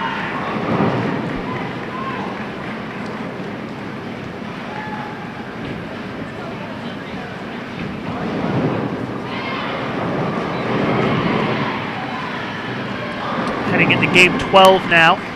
24, so this will be, after this game, we'll be at the halfway point of qualifying. There's no breaks during qualifying. They bowl all 24 games straight across, and then they have about a 2-hour lunch break this afternoon before match play starts. And all of the teams will take part in the first round of match play coming up this afternoon at around 4:45 p.m. Pacific time, 7:45 p.m. Eastern time. I think that's it's a good start time for those of you in the Eastern and Central time zones. You can get settled in after work and have your dinner and turn on live streaming for the rest of the evening. Got 2 rounds tonight of match play, and then all day tomorrow match play here at the Reno Sparks Convention Center.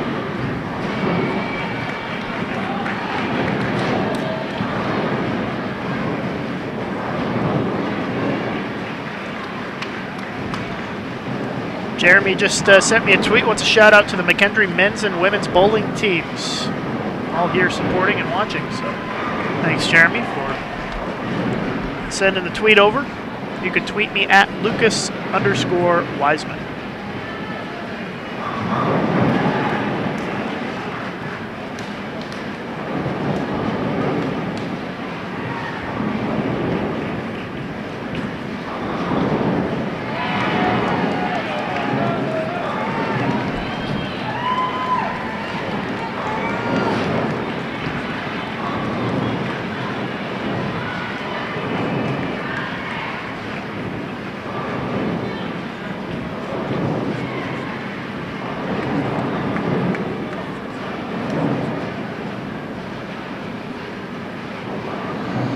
McKendree leading on the men's side after 10 games, with with Wichita in second place.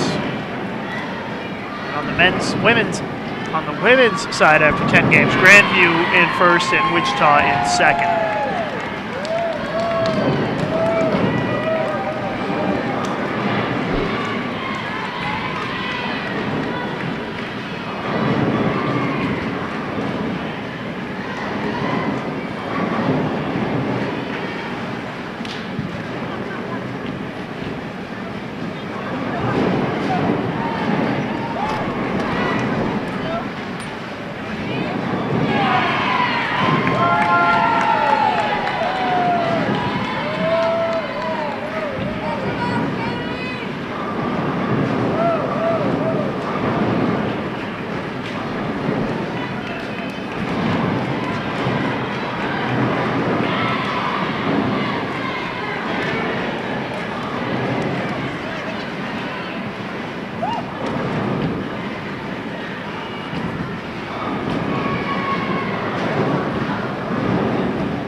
tweets coming in. Ben Daniels rooting for Whitewater.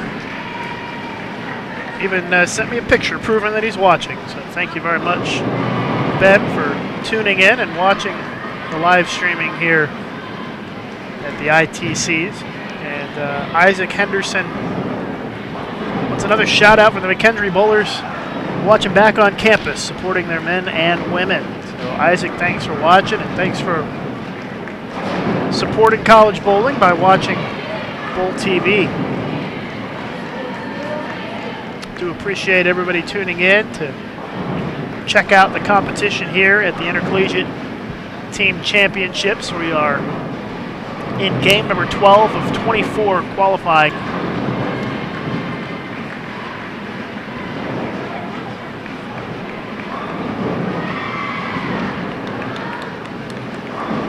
Match play getting started later today. You can find the results on bowl.com/ITC. bowl.com/ITC. Or right below the video you're watching here, click the link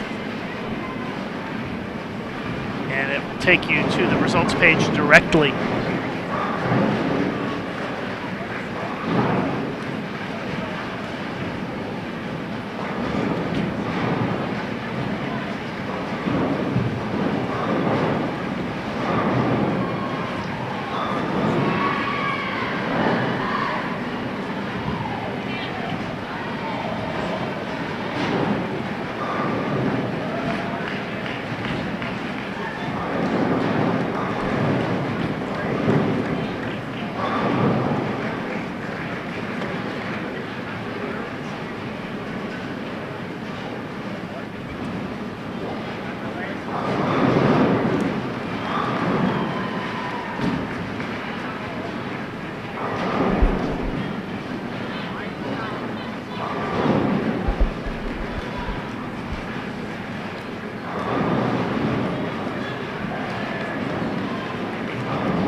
Weber women can shoot 216 this game. McKendree can strike out for 176. While the men's side, Wisconsin Whitewater, 3 frames to go, can still shoot 204. Well, they get 194. And Weber International can shoot 204.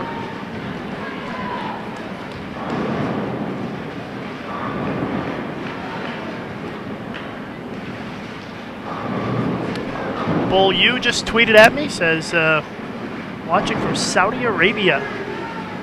It's almost 9:30 p.m. there. Fans all over the world. Thank you very much for tuning in.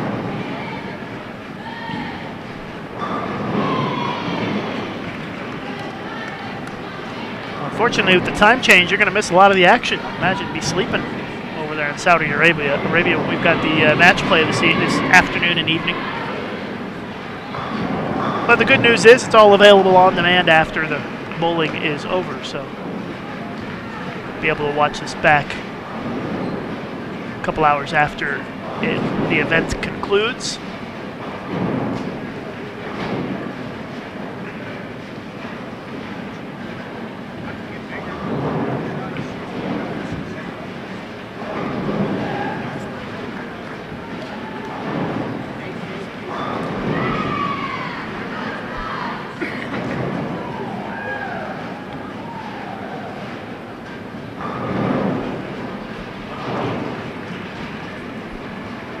Finish by McKendree women to kind of save this game a little bit after a couple opens.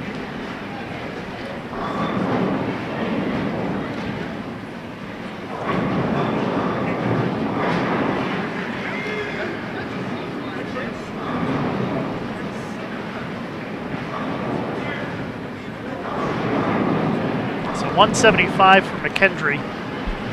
Weber's going to shoot 205 with the spare.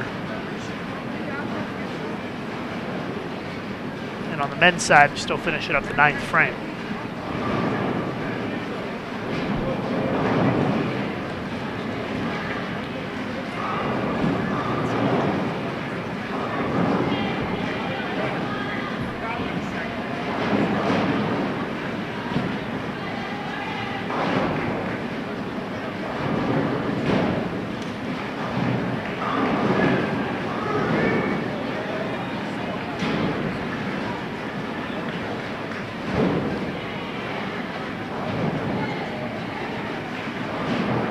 After 11 games, Wichita State in the lead on the women's side.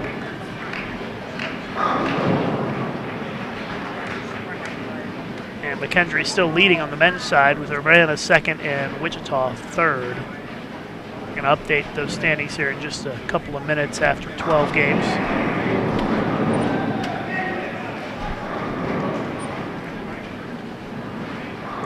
Women are just about all done with game 12. They've got one more team to finish the 10th frame. Newman's got their 10th frame to bowl.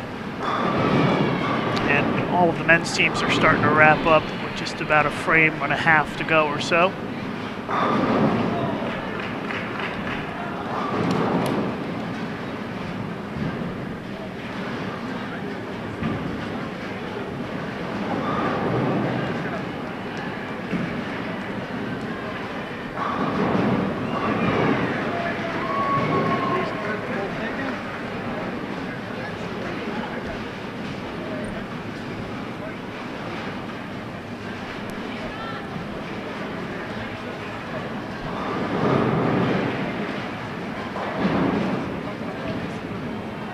Wisconsin Whitewater strike on the fill will shoot 183. Weber will be at 160.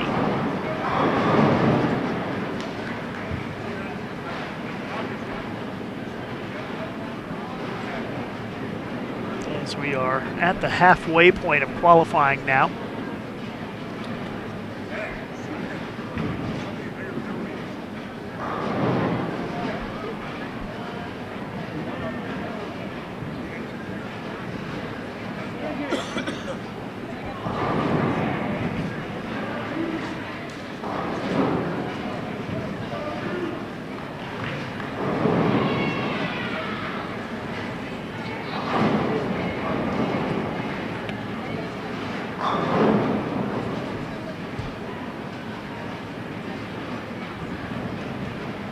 .157 for the Weber men.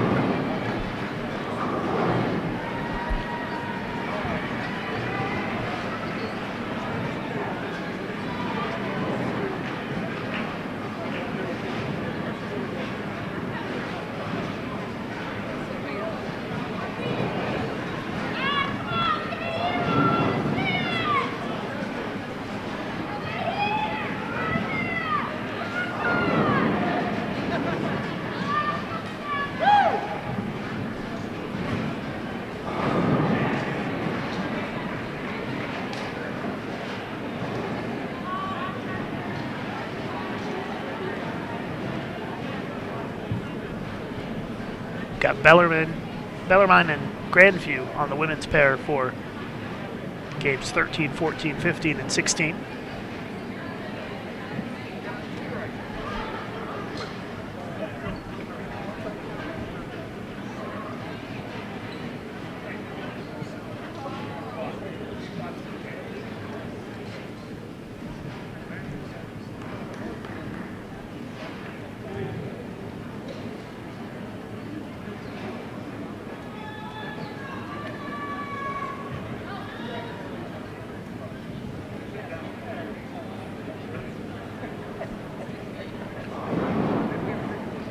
Men are just finishing up game 12 right now, and then all those teams will move to their new pairs.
our men's pair is going to be McKendree and Rochester Tech.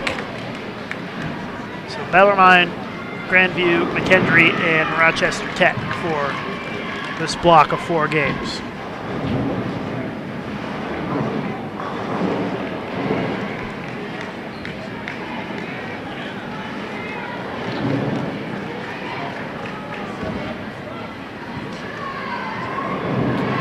Mark Drennan tweeting at me, wants to give a shout out to his future team, the Weber International Warriors.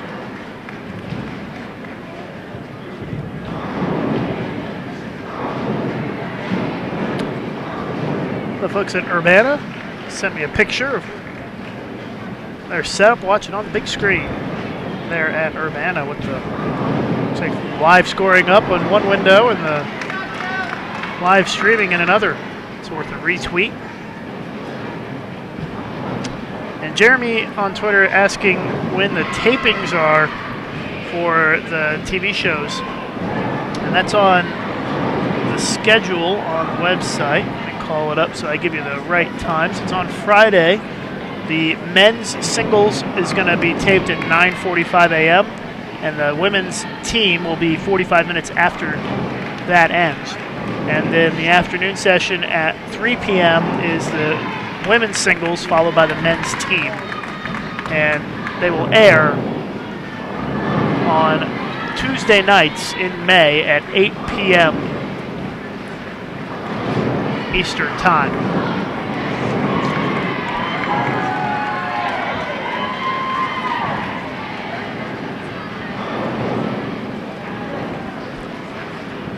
Grandview off to a good start, double spare strike. Bellarmine open spare strike. Well, now a double for Bellarmine.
So yeah, just underway with game 13 here. After 12 games, Wichita State leading on the women's side at -24. Pikeville at -44, second place.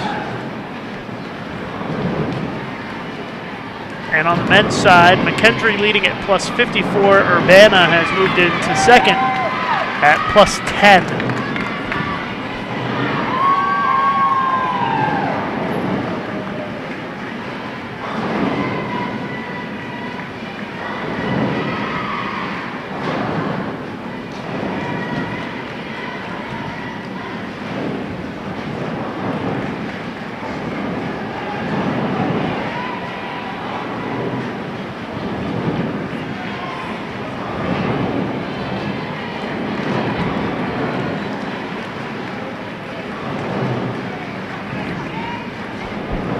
Zach Pauly just tweeting at me.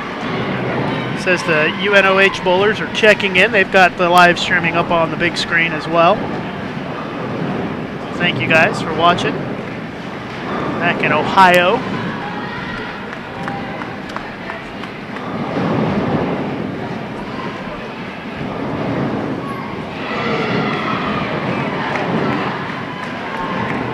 those of you who might just be tuning in, you're watching live coverage of the X-Bowling Intercollegiate Team Championships here on Bowl TV. This is qualifying. We've just passed the halfway point of the qualifying round. We're in game 13 of 24. And match play will get started this afternoon at about 4:45 p.m. Pacific time. That's when we'll come back on the air this afternoon. Of course, we'll stay on for all of qualifying, but we'll be having about a 2-hour break this afternoon. Players will get some time to rest and get some lunch.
McKendree men are showing you why they are in the lead, as they are stringing a bunch of strikes together here on the featured pairs. Featured pair and A.J. Johnson, the collegiate MVP for this season, two-time Team USA member, delivers a double and a 10th for McKendree, as they are going to be in the 250s this game. Had a few more tweets come in while I stepped away there for a moment. Kyle is cheering for McKendree. Urbana still watching.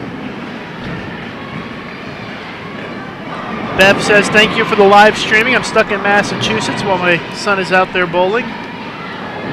Cheering for Wichita State. And Zach said he just got a shout out from Lucas Wiseman. Made his day. So there you go, Zach. Glad that you are able to watch.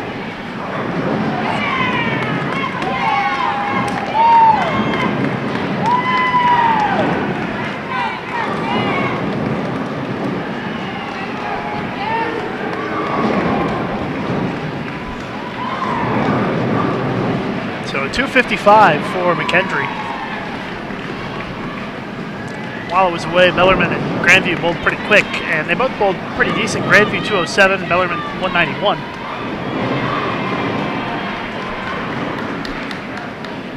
They are easily the fastest pair on the women's side for this block.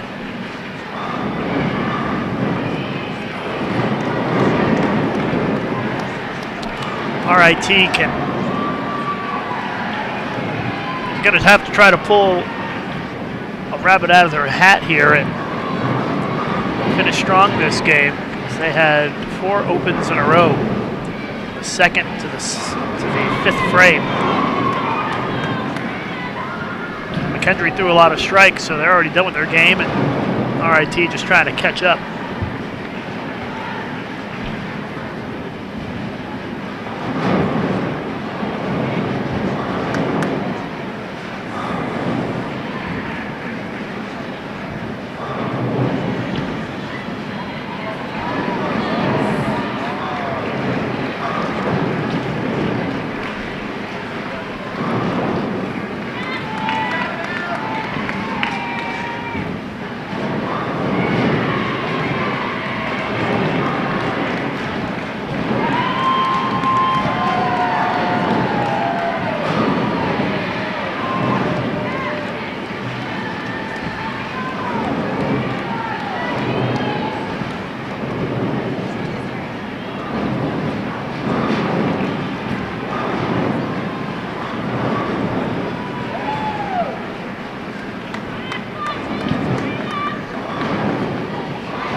Wichita State was leading after 12 games. Game 13, they shot 229.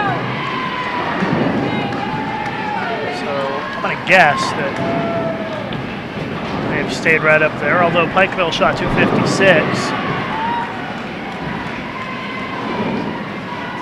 So Pikeville may have gone around them. We'll find out when they update the standings here in just a couple of minutes.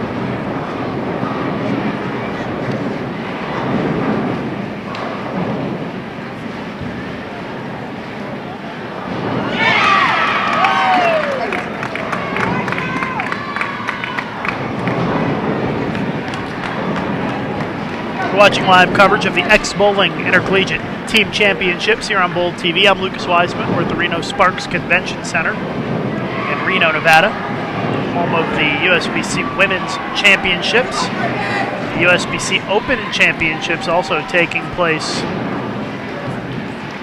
here in Reno this year at the National Bowling Stadium.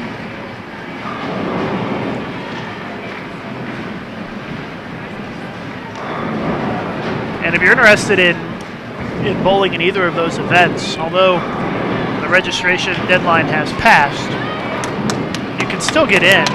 Use our subboard feature on bowl.com. Go to bowl.com/tournaments, click on the women's or the open championships, and then you can click on the subboard link, and you can still get on a team, even if you're not scheduled to bowl. There are always people who need a sub to come in and fill a spot or two. Well, RIT struggles to 126 that game. 6 opens. And they'll be glad to get that one off the scoreboard.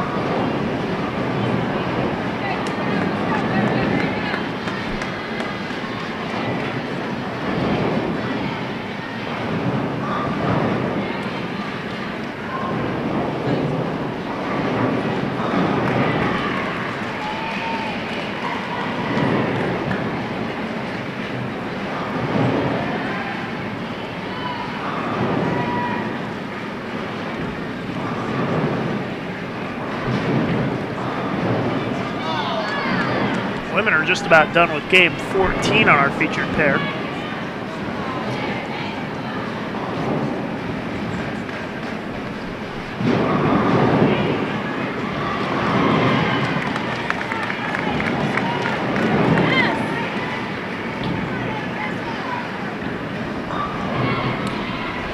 Wichita State's bowling another big game on the women's side. They can shoot 234.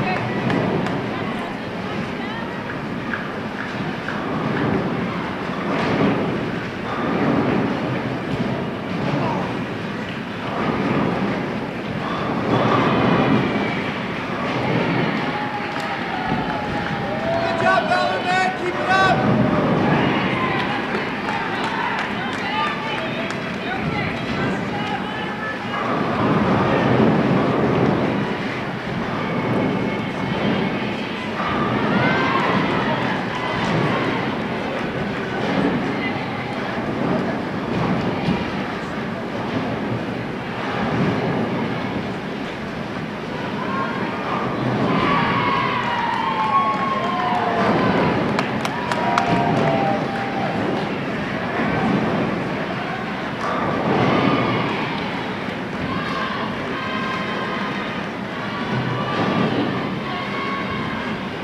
Ann is watching, just tweeted at me to shout out to Grandview.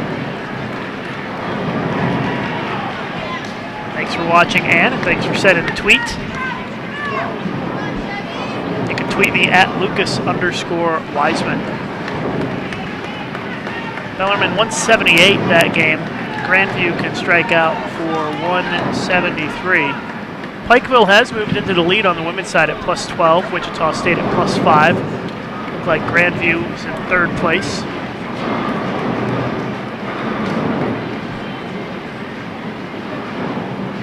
McKendree leading on the men's side at +109. Urbana -12 in second place.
got to update the scoreboards for the women because they just flipped their lanes.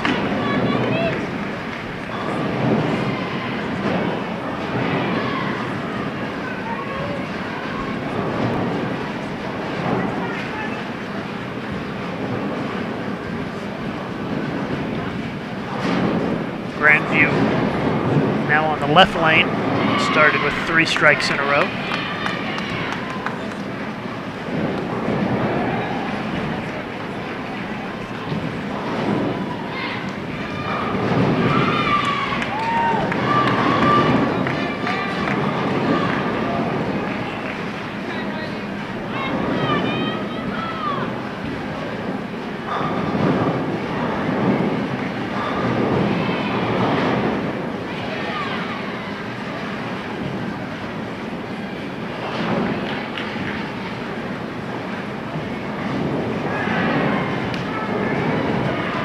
Angela just sent me a tweet cheering for McKendree. Thanks, Angela, for tuning in today.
McKendree can get to 187 here in game 14. Women are in game 15. Midland women shot 232 last game.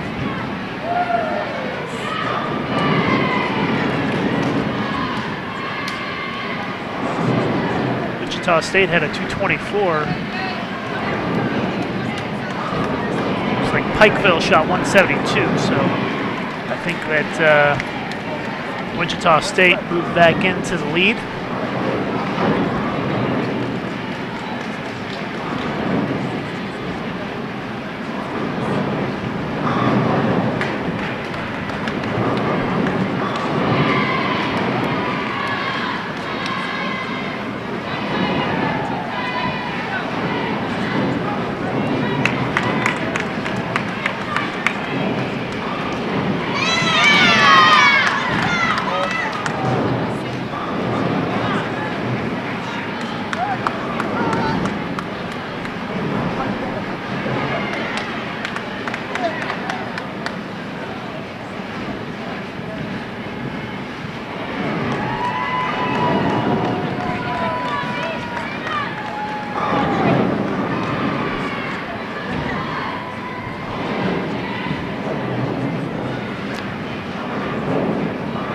Double of the 10th from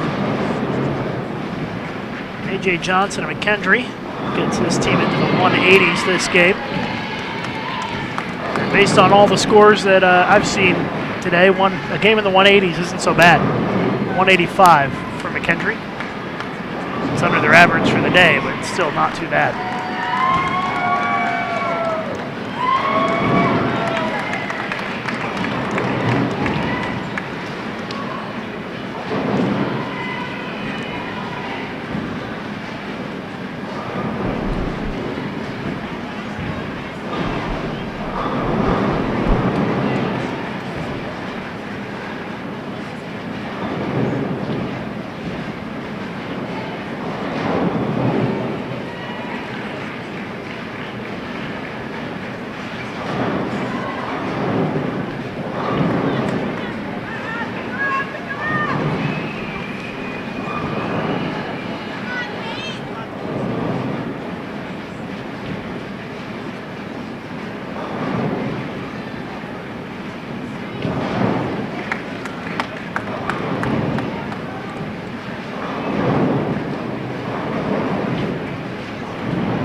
It looks like RIT trying to regroup a little bit, taking their time, trying to get a double on the board, and they leave the rail.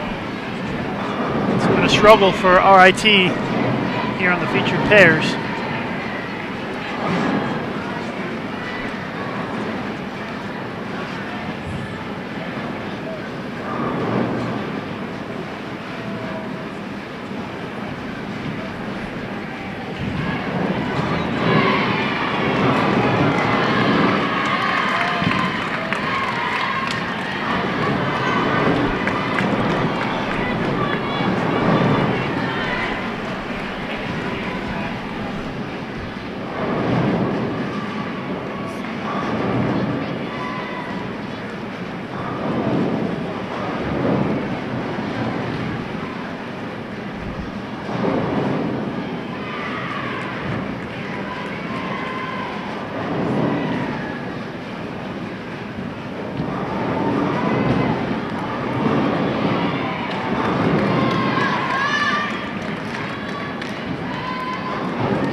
Come on, BU!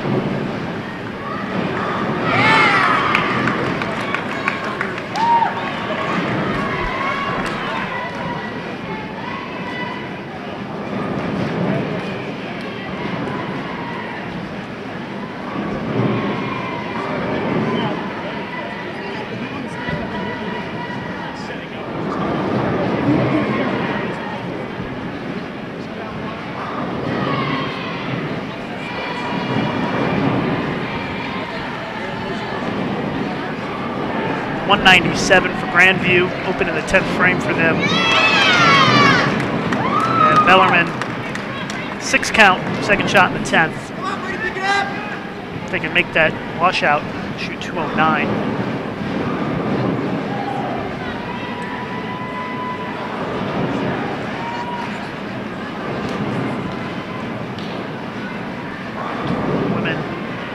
Pulling a little quicker than the guys now. The pace of play for the women has picked up a bit. Men have just switched lanes. All right, girls, great job!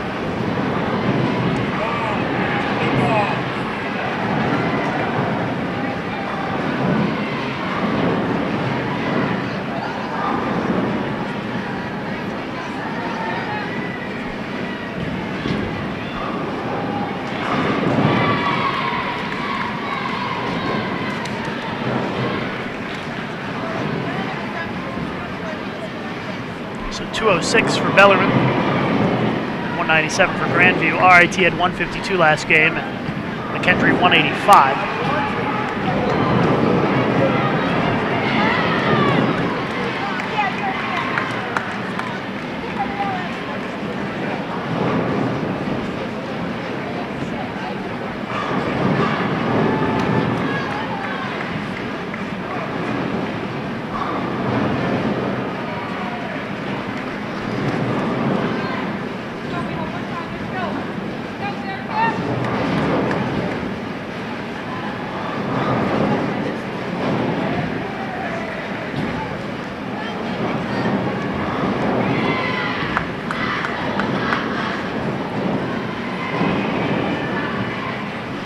Alice sending me a tweet saying that she's sick but still supporting college bowling by watching the live stream. Hope you feel better, Alice.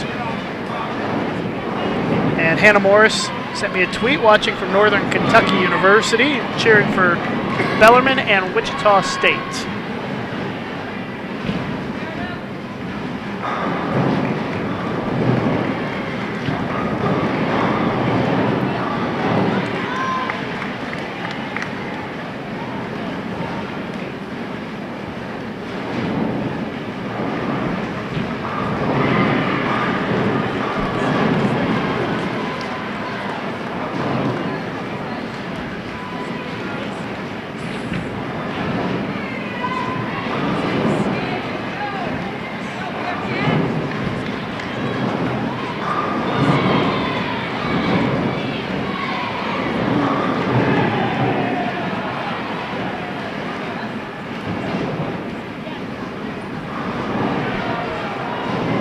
We have an update on the women's standings after 14 games.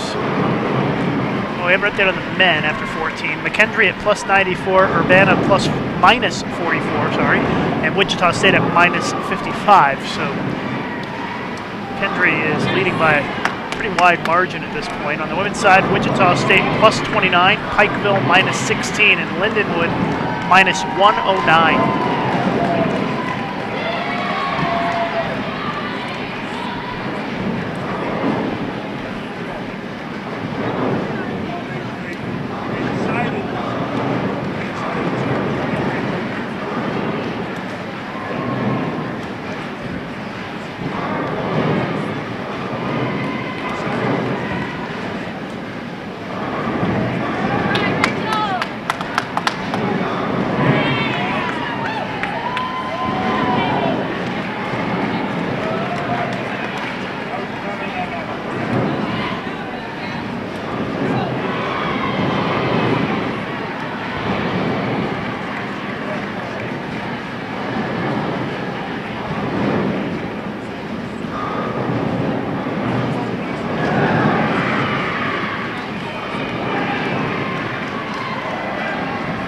Jay wants to know, just asked me on Twitter, which Wichita team did I say was in the lead, and it's the Wichita State women. The men are in third place for Wichita State, and the Wichita women with spare four-bagger to start off this game. And Morgan sent a tweet, shout out to the Grandview girls. Keep up the great work out there, ladies. Thanks for watching, Morgan.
McKendree bowling potential another big game here on the men's side. They're leading by,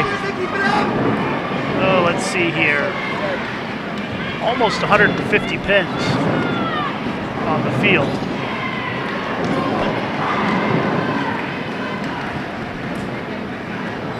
Bellarmine's got a good game going here on our women's pair. 3 spares followed by 3 strikes.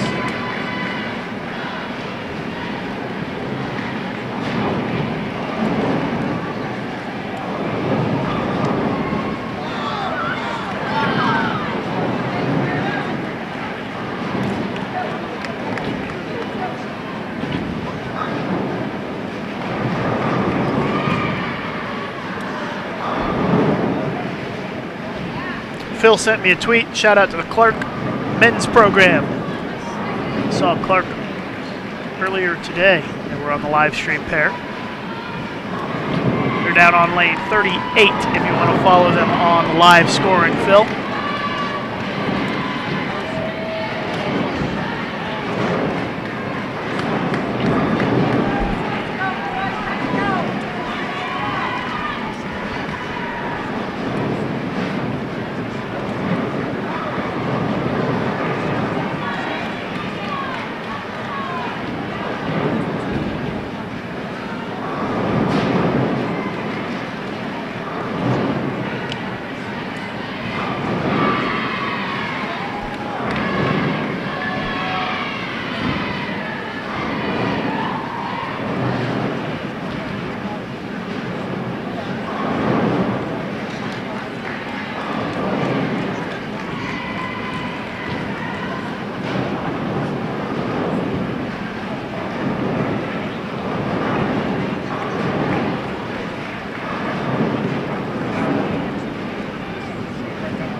Marissa watching, sent me a tweet. Shout out to her high school teammate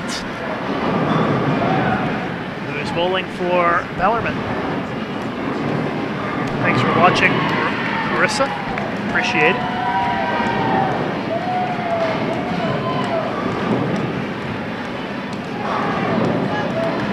Our men's pair finishing up game 15. Our women's pair finishing game 16.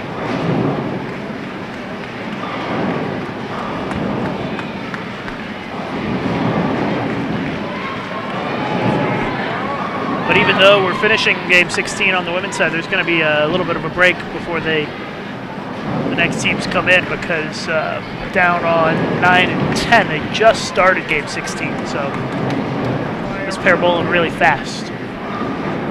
Wichita State women 237 in game 16, so they had a good 4-game block. That said, on 13 and 14, they shot 229, 224, 206, and 237. So a big set there for the Wichita State women, as I would guess that they are going to stay in the lead, although they still got some teams finishing with half a game to go or more, so can't say for sure, but I would say that it's a pretty good chance they're going to stay in the lead.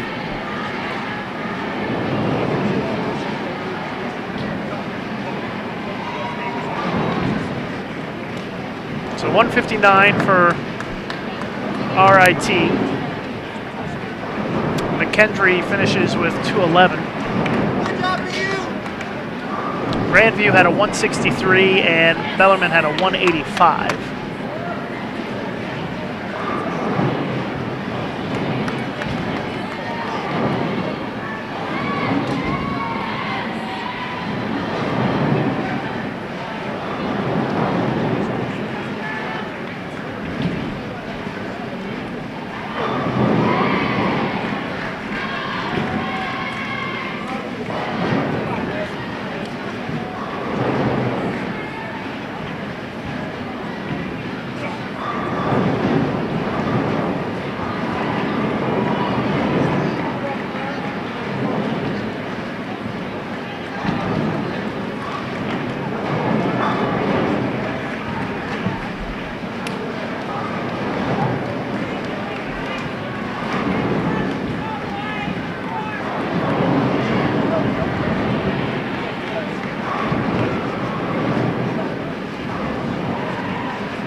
double to start for McKendree.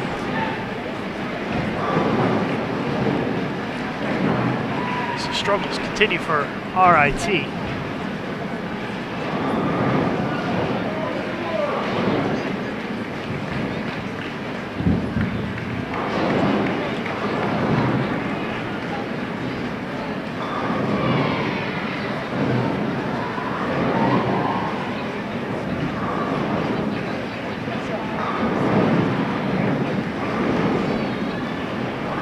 Lots of tweets coming in here. Phil says that awesome feeling when your tweet gets favorited and mentioned on the live stream. You're welcome, Phil. Thanks for tuning in and thanks for sending the tweet. Becca wanted to give a shout out to her Grandview friends. Sabrina's multitasking during her class at UW Whitewater. I'm going to have to retweet that picture. It's pretty awesome. You can see her teacher in the background as she's watching the live streaming.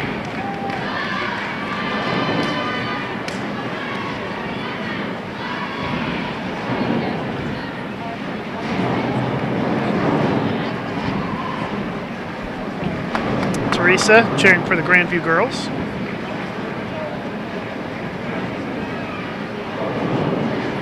The Urbana folks want to do a shout out to Graham Faw on his 800 and 300 at the USBC Open Championships yesterday. Yeah, Graham bowled the Open Championships, did very well.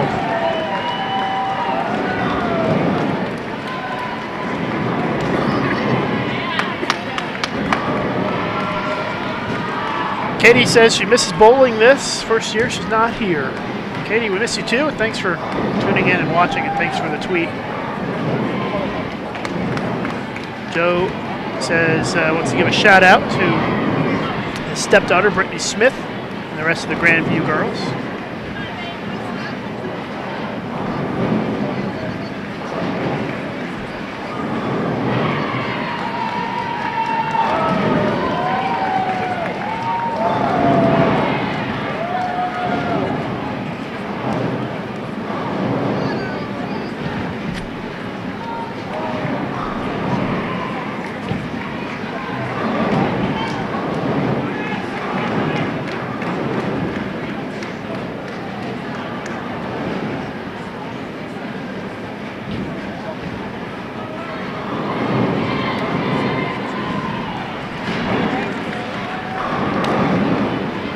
Women's pair is not bowling right now. They're done with game 16, so they're waiting for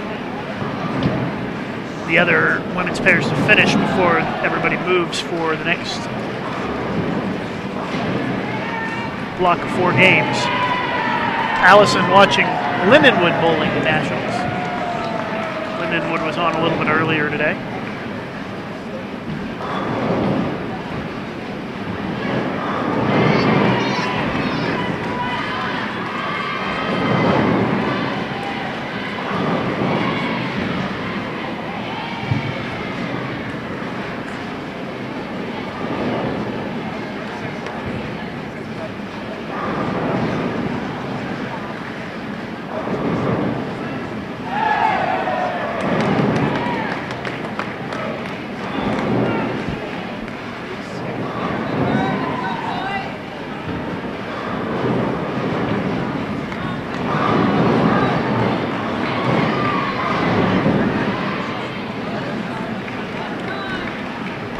McKendree trying to put another huge game on the board here. They lead by 170 plus pins, plus 105 for McKendree. They are in the lead by a wide margin, and it may grow even more with another big game here. Women's side after 15, Wichita State at plus 35, Pikeville minus 44, Weber in third. And again, the McKendree men are leading at plus 105, Urbana minus 66, and Wichita State minus 67.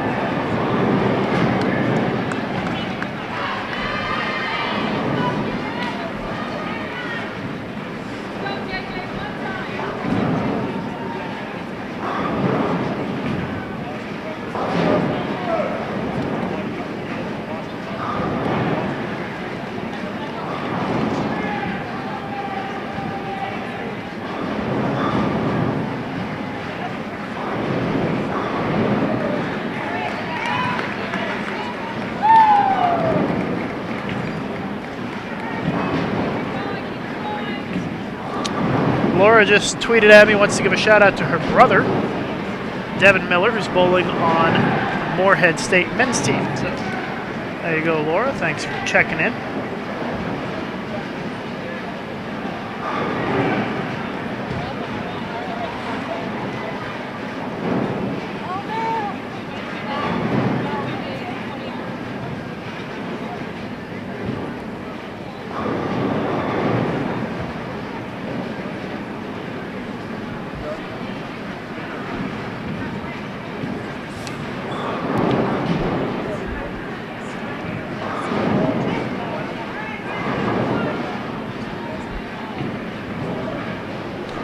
But with a spare, McKendree could still get to 239 if AJ strikes out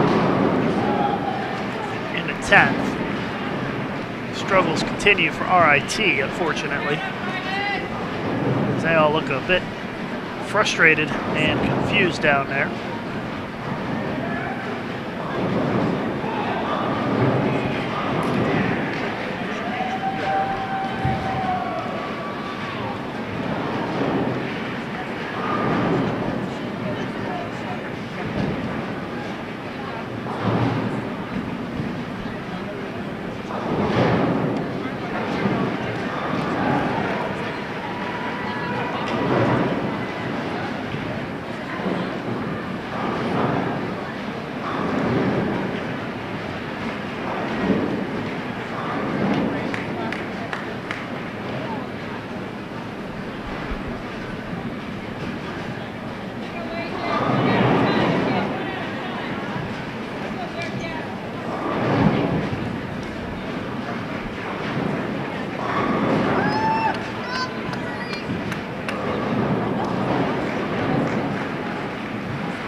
Almost all the women's teams are done with game 16.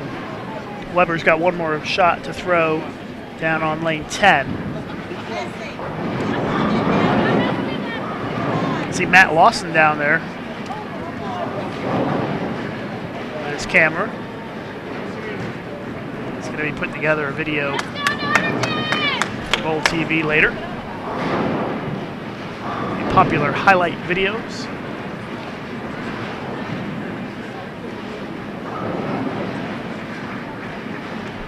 All right, women's pairs have flipped, and so now we get Notre Dame, Ohio, and Midland on our women's pairs for games 17, 18, 19, and 20.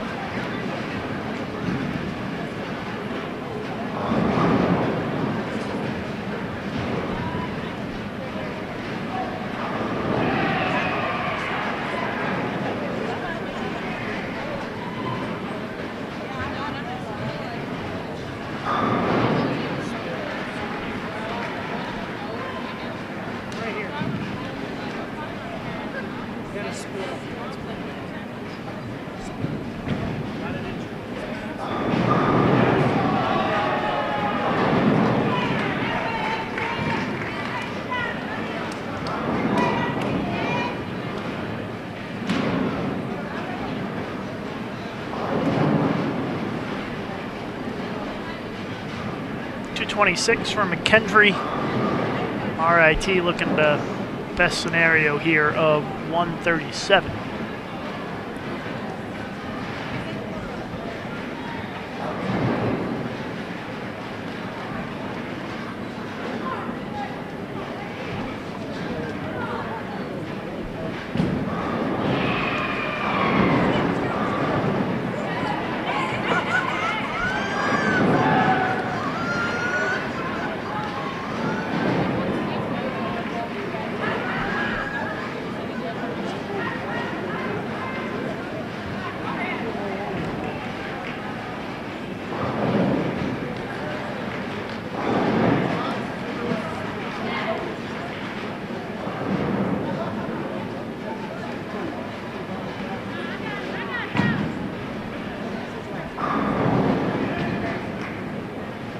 Georgia watching, cheering on Newman. Thanks, Georgia. And Ann says another shout out from the Midland girls. We're going to have Midland on right now, along with Notre Dame, Ohio.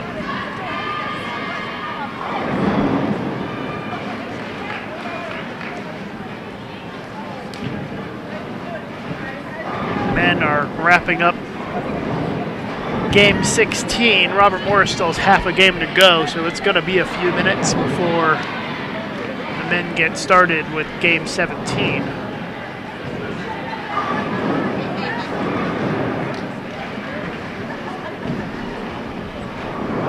But it looks like the women will get underway here.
So we're in game 17 for the women, and I believe we should have updated standings here in just a moment.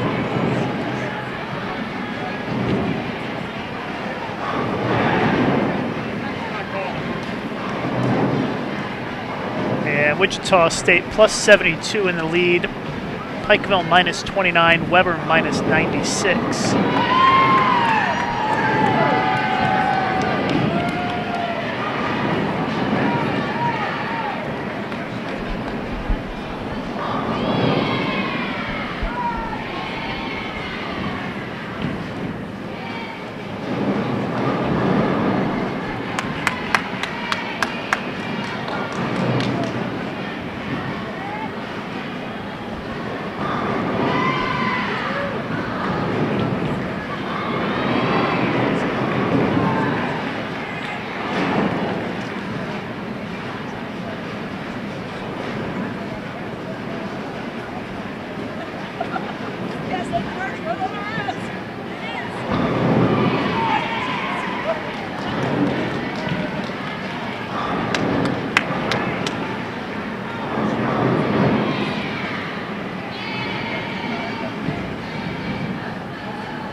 Notre Dame, Ohio working on a double.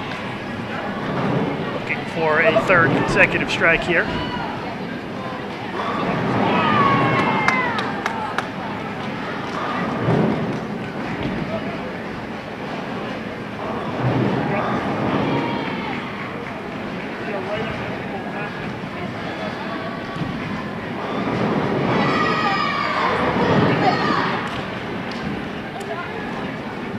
Question on Twitter wanting to know, are they going to show the finals on ESPN this year? And no, the finals are on CBS Sports Network.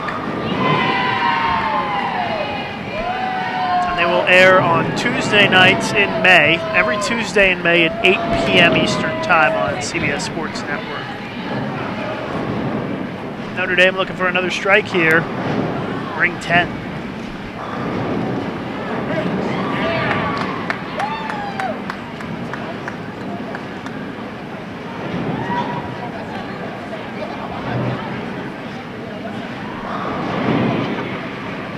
We've got Wichita State and Purdue on the men's side for this next set.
Midland's bowling a good game so far. Spare strike, spare four-bagger.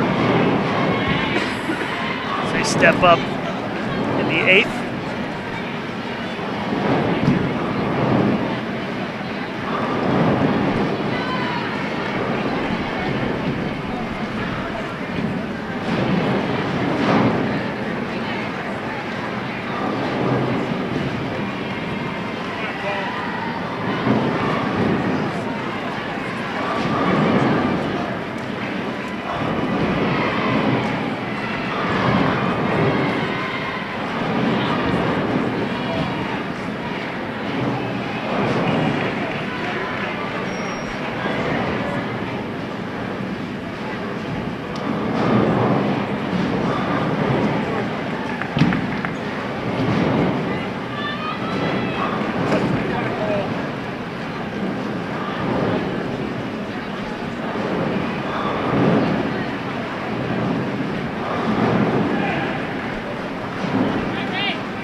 Midland's string of strikes came to an end with that 2-4-5 on lane 22.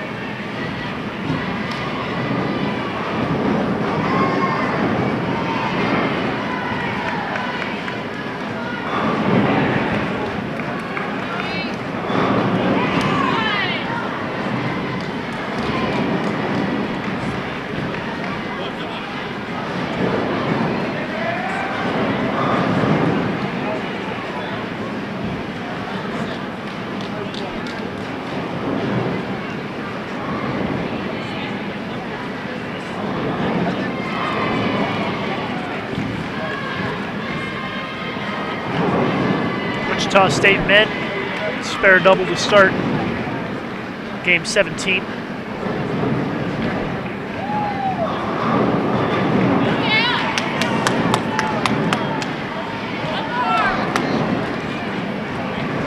Give an update on the men's standings here after 16 games. McKendree's still in the lead at plus 131. Wichita State second place minus 53. Urbana at minus 83 is third.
Shockers continuing to bowl well here on the featured pair. Spare four-bagger for Wichita State, Notre Dame, Ohio, and Midland on the women's side, both bowling really good games. 213 for Notre Dame. Midland can get to 227 with a strike on the film.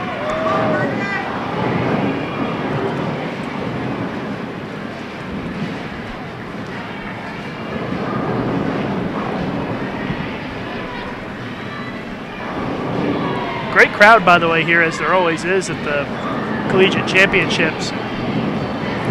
Just about every seat taken in the grandstands here. I think we've got seating for 500 people. I would say about 90% of the seats are taken. And that doesn't include the people who are standing and watching.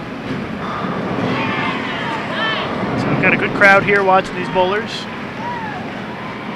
I think everybody's pretty excited for match play to get underway a little bit later on today. Match play starts in about 4 hours and 8 minutes. There's an extended lunch break today so that the players can rest up after a very long qualifying session.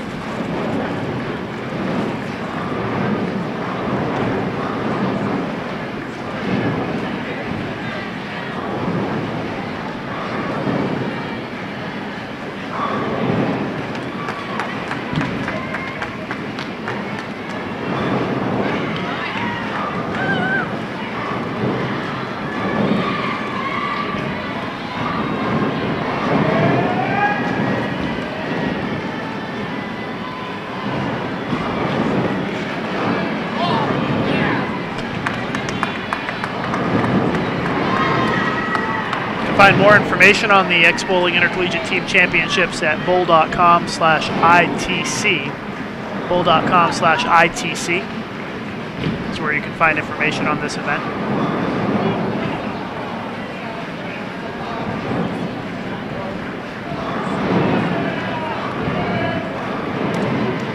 Results are there as well.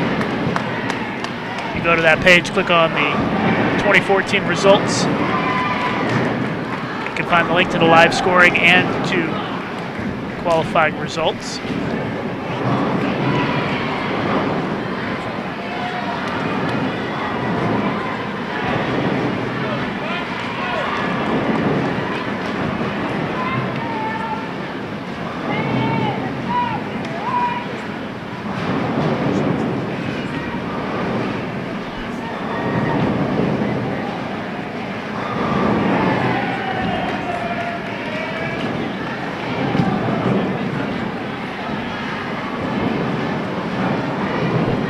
Robert Morris women off to the left of our featured pair have the front five right now.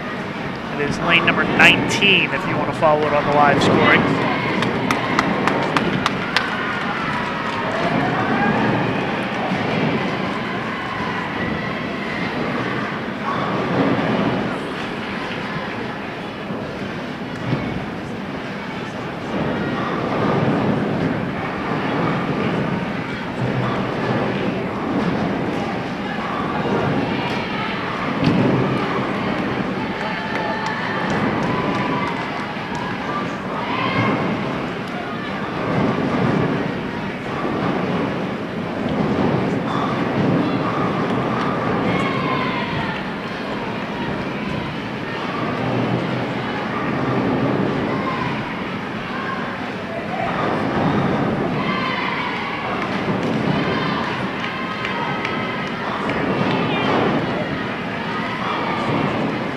Wichita State men going to be in the 240s this game with the spare.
game 18. The men are in game 17 right now.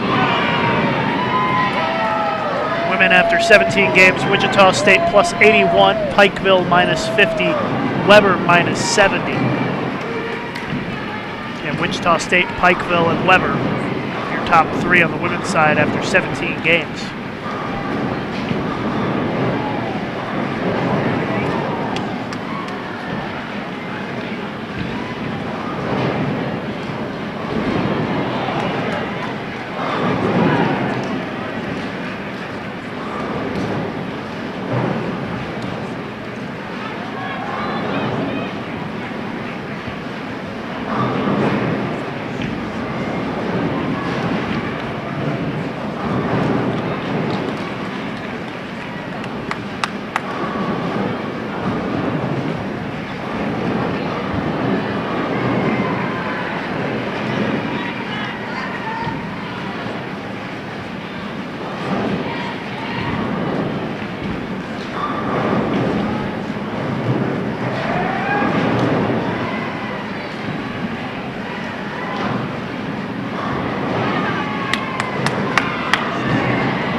Tuning in, you're watching live coverage of the X-Bowling Intercollegiate Team Championships here on Bowl TV.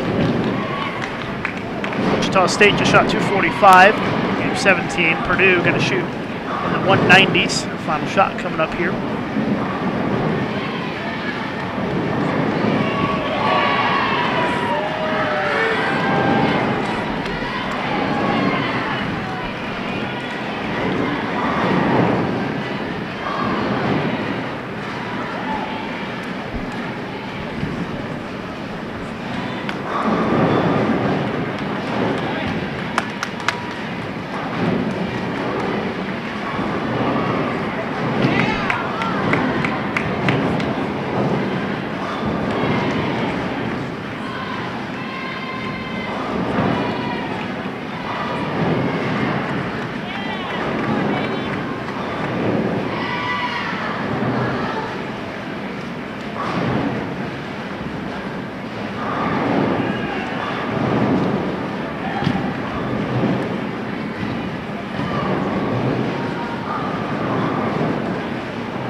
.206 for Notre Dame.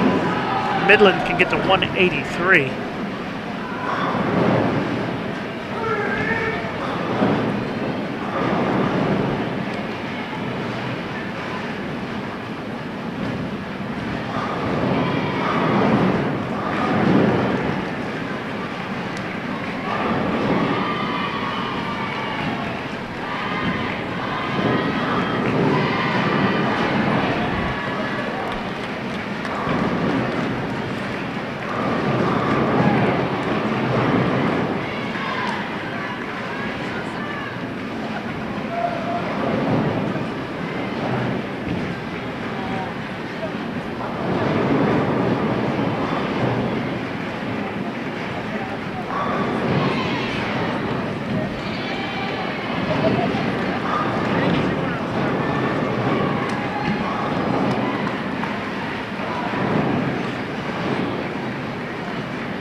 McKendree's still leading after 17 games on the men's side at plus 120. Wichita State moves to minus 8. So Wichita State narrows it just a bit.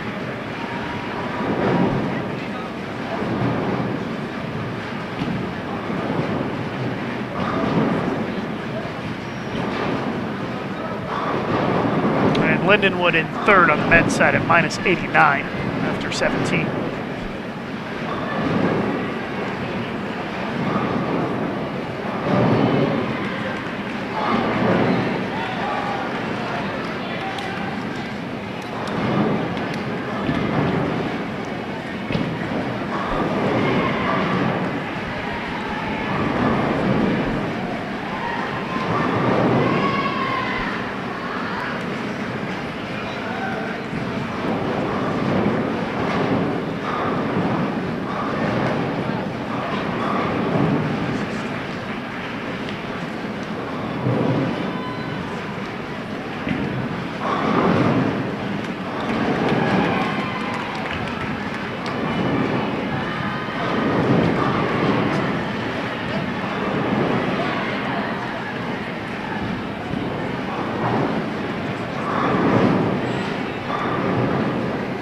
Midland and Notre Dame going to flip lanes for game number 19.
Wichita State going to be in the 190s this game.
Purdue is finishing strong this game, 3 strikes in a row, heading into the 10th frame.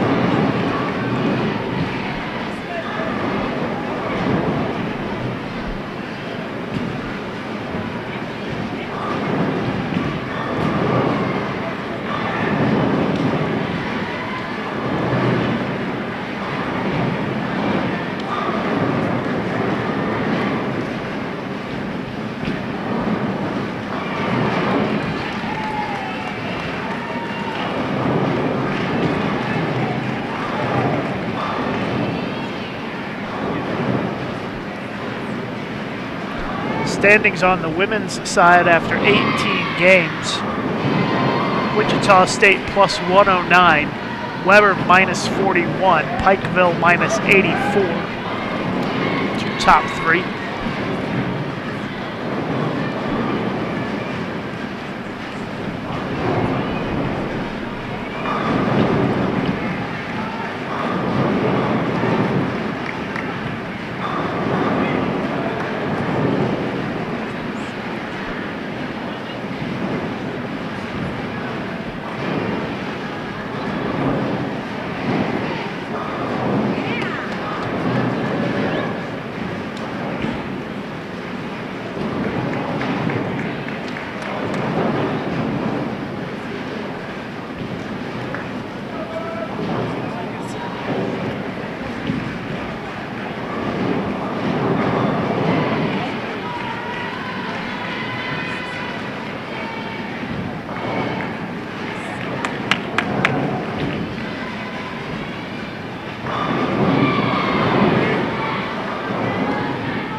Robert Morris men bowling a big game, 259 with a strike on the fill. Kendry guys, looks like they may not get to 200 this game.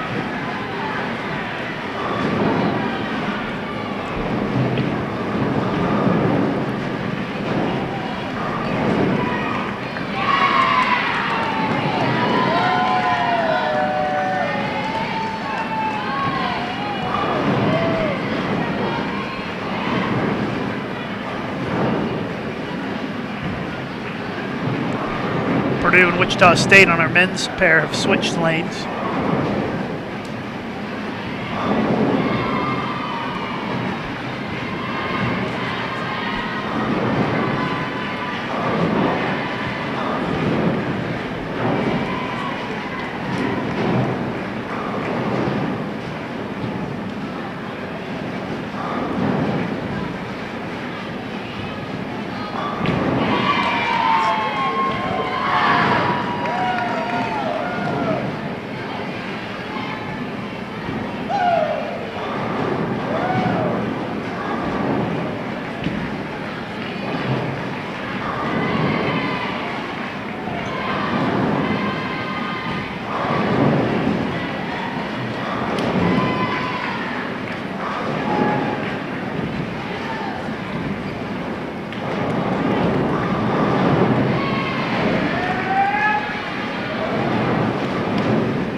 watching live coverage of the X-Bowling Intercollegiate Team Championships here on Bowl TV.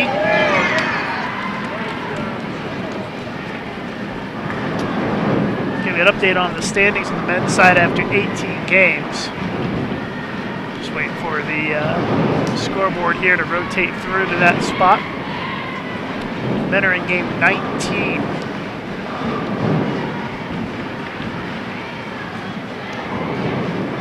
McKentry plus 78, Wichita State minus 13, Urbana minus 110.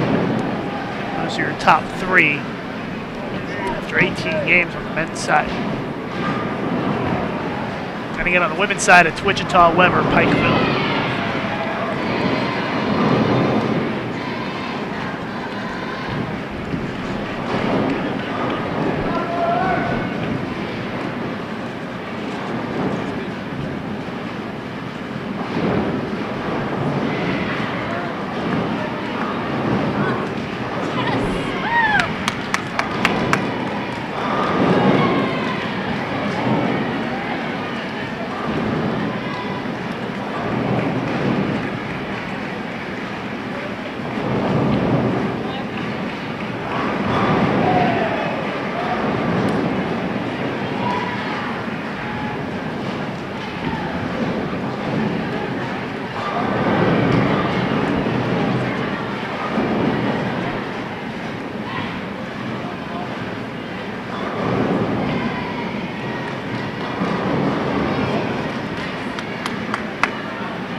Dame had 181, Midland 135 on the women's pair. Wichita State's strung 5 strikes in a row together, heading into the 10th frame. Game 19 of 24.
Wichita State can get to 252 if they strike out.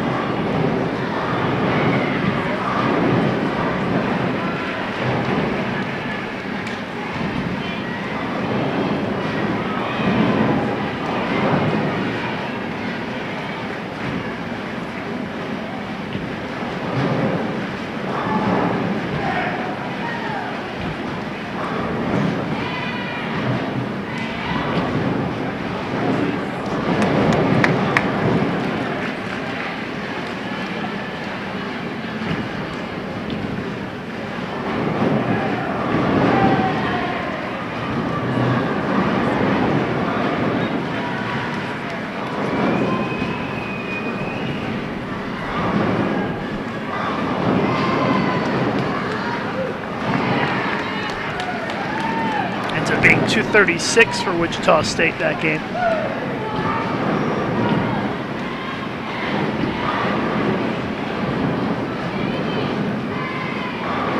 That moves them into plus territory, it looks like.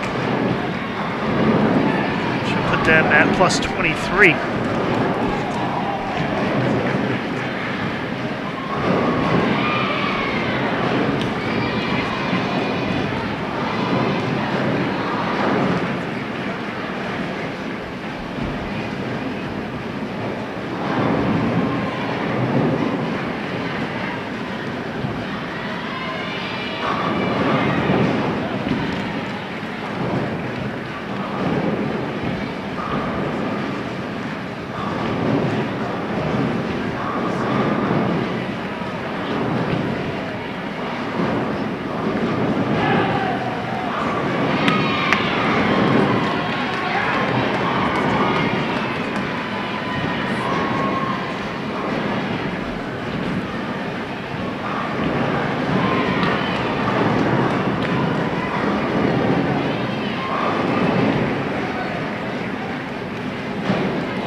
Purdue put 5 strikes together before that open frame in the 10th frame. They shoot 210, game 19.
pair is wrapping up game 20.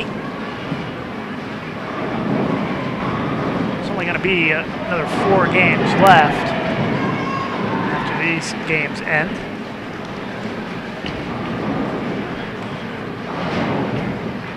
And then qualifying will be done. And we will know our seedings for match play, which gets underway this afternoon at about 4:45 p.m. Pacific time. So we will plan to go on the air with the start of round 1 of match play.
Women are starting to finish up on all the pairs. 182 for Notre Dame. Midland, one more shot to go, can shoot 177.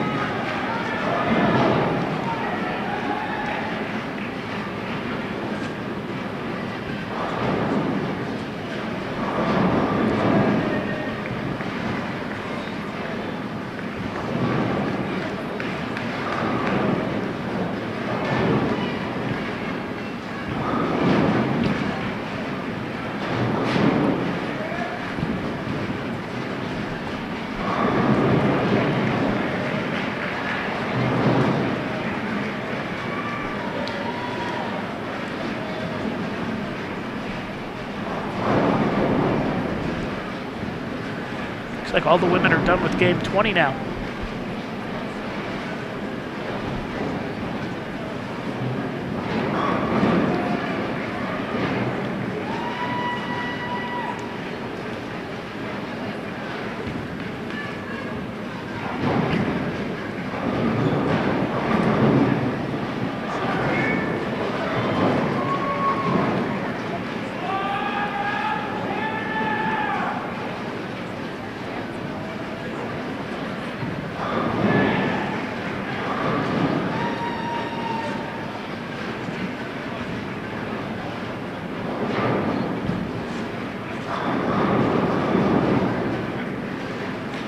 So 175 for Midland, 182 for Notre Dame.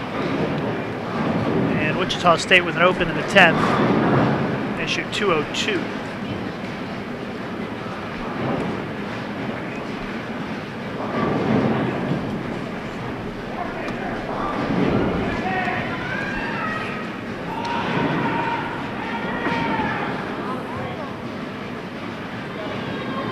Men's side, we've still got a full game to go for San Jose State. They've only bowled one frame in game 20, so it's going to be a while before all the men's pairs are done.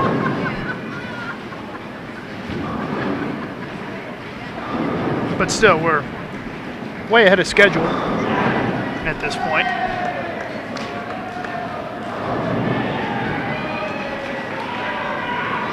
Generally, everybody's bowled at a pretty good pace so far today.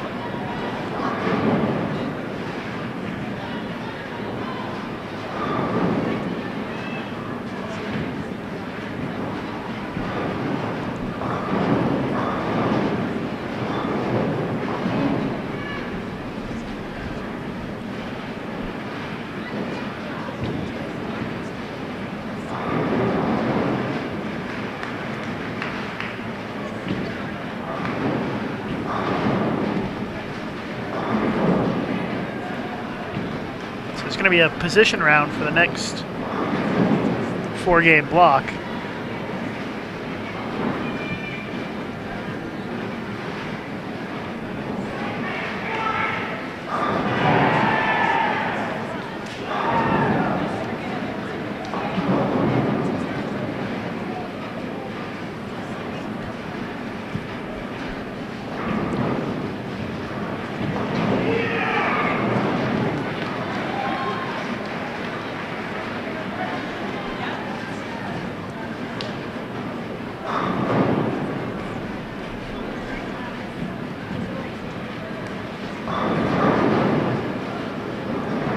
Purdue's got one more ball to throw here to complete this game.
All right, so stand by while they get everything ready for the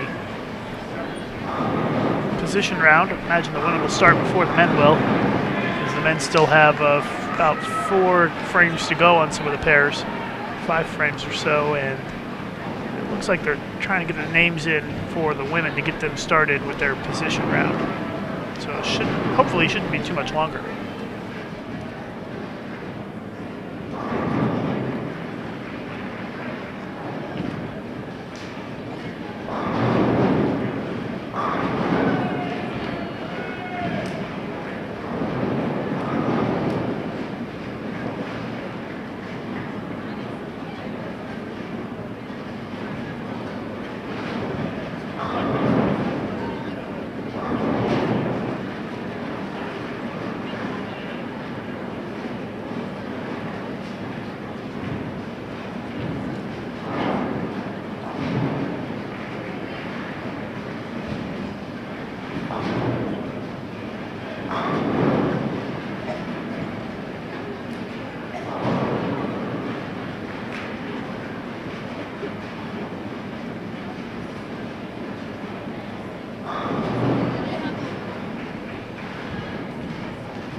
Ladies, your lane assignments are posted.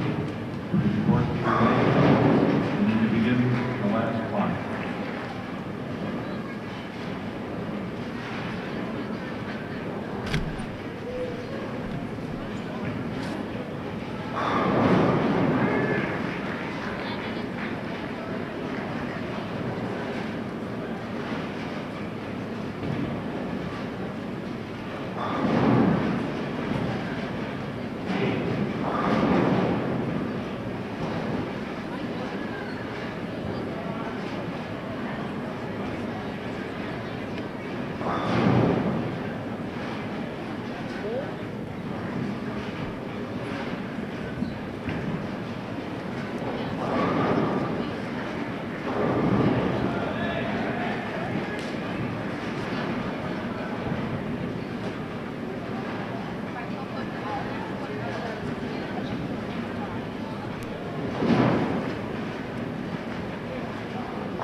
Teams are all, on the women's side, are all moving to their pairs. The delay was because it's a position round, so they had to verify scores and get them updated.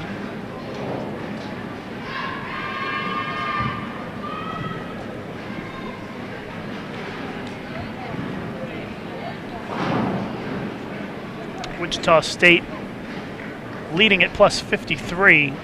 Weber at minus 58, Pikeville minus 129, Robert Morris minus 136. So we've got Wichita State and Weber International for the last 4 games.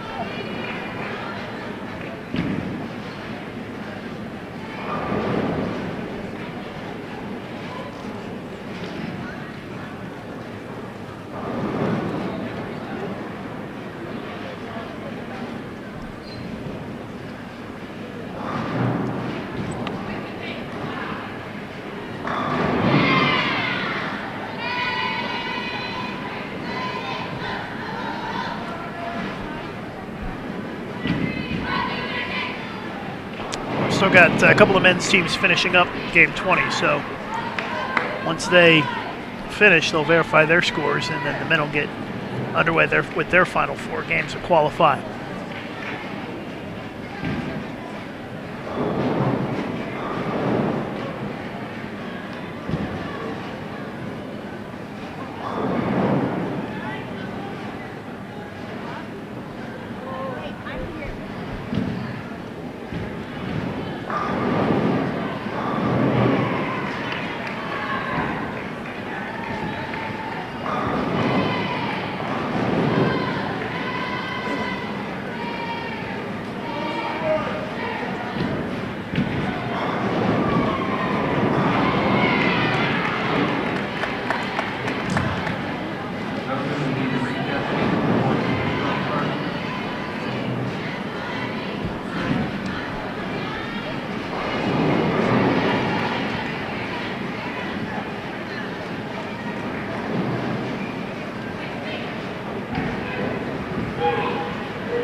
This is our position round for the women, currently underway.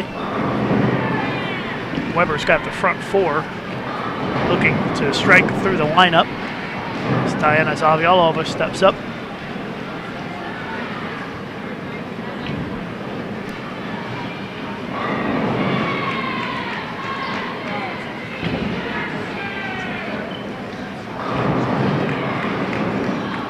And a 4-pin. So Weber doesn't strike through the lineup, but they start with the front four. Get off to a good start here in game 21. Wichita State with an open and a strike and a spare to start game 21.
Wichita State starting to get something going here with 3 in a row.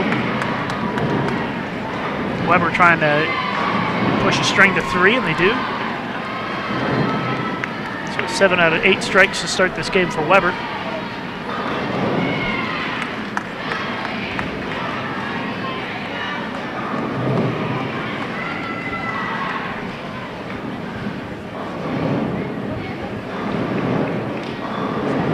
Wichita State led Weber by 111 pins coming into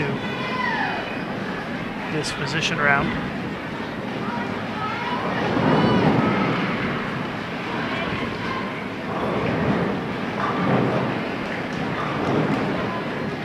Still waiting on the men to get started. They're typing in the names right now into the scoring system, so they should get going here in just a few minutes. San Jose State just finished about 3 minutes ago with their game 20.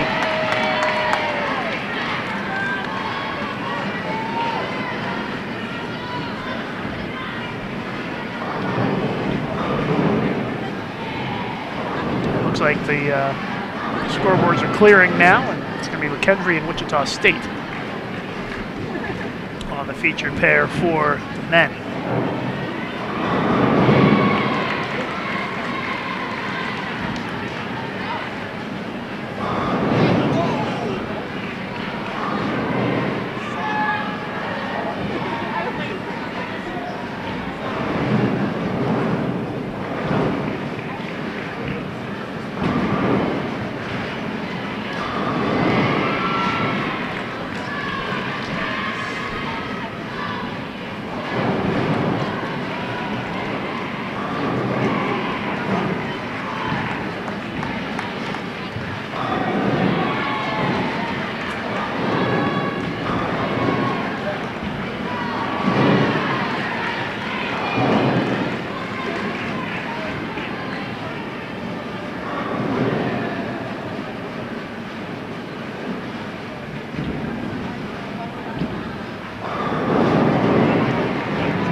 Weber to make their single pin here, be in the 220s.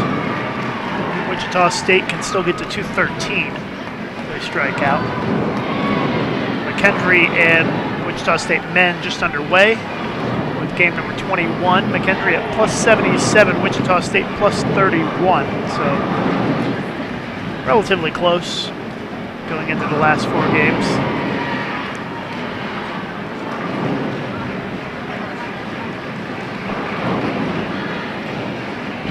As the teams battle for their final position for match play seeding.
So 222 for Weber on the women's pair. And the Wichita State women can max at 190. So Weber is going to make up some ground here this game.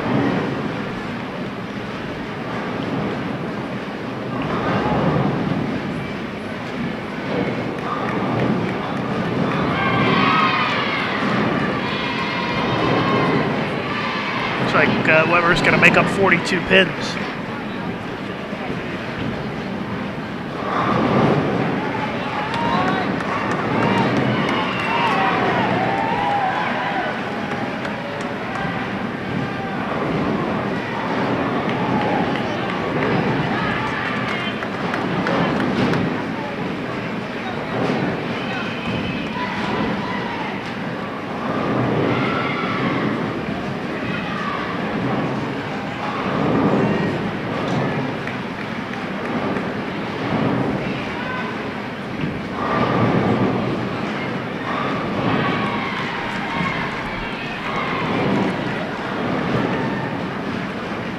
Looks like Wichita State leads by about 70 pins or so with 3 games to go on Weber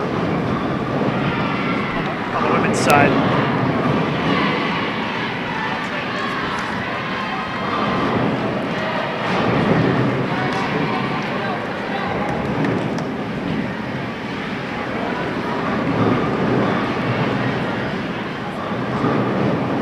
If you'd like to see the standings, go to bowl.com/ITC. And they are updated after 20 games on there, so you can see where everybody currently ranks with just a few games to go here.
low-scoring game on the men's side for our two leading teams.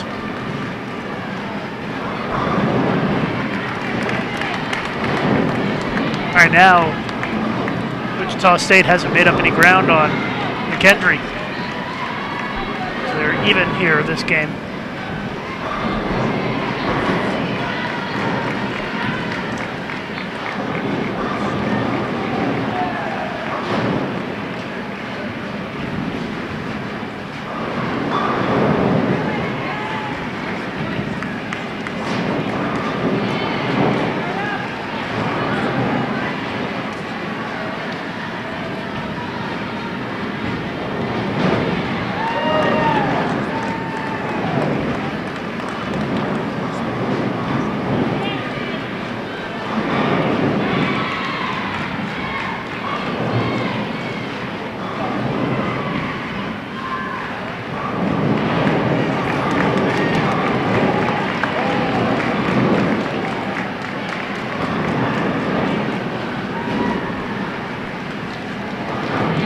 Match play starts in about 3 hours from now.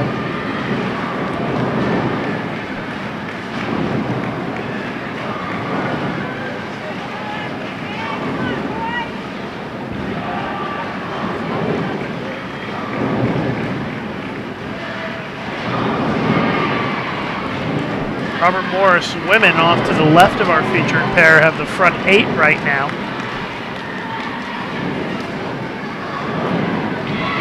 You can actually see their pins on the far left side of your screen. Oh no, I take that back. That is theirs. And they now have the front 9.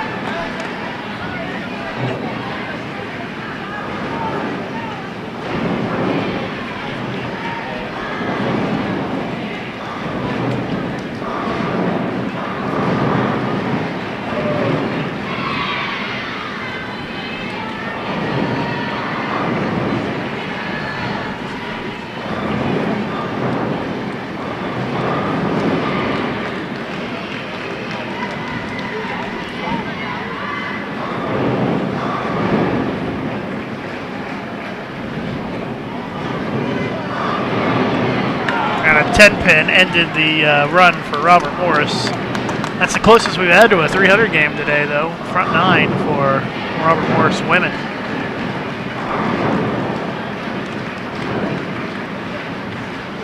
Rough game. Both teams on our men's pair. McKendree going to be in the 160s. And it looks like Wichita State can max at 177.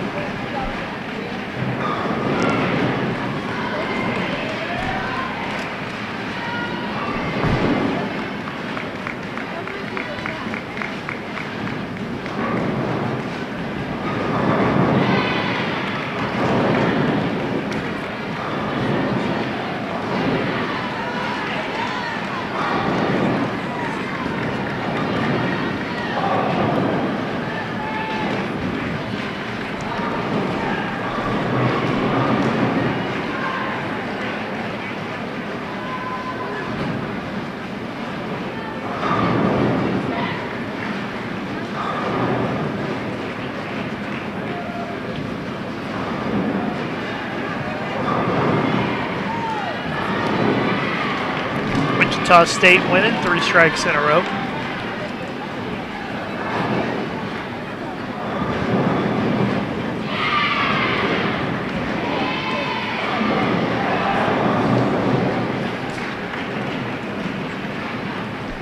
Wichita State had lost a little ground to Weber that last game, but they're going to get it all back this game. And the Wichita State men, they were trailing McKendree by 46 pins coming into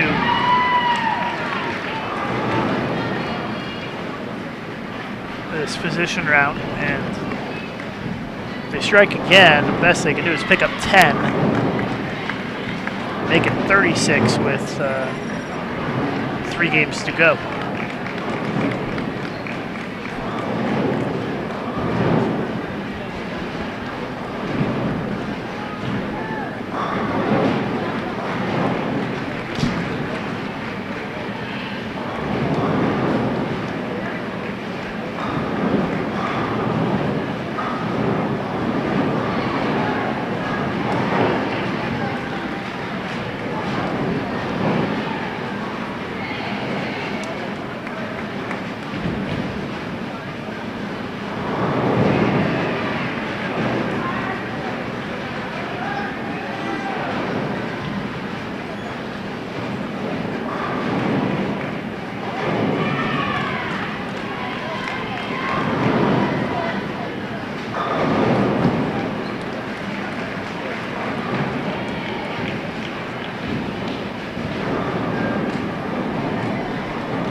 Well, maybe a little change of pace in our men's pair. So both teams start with a double.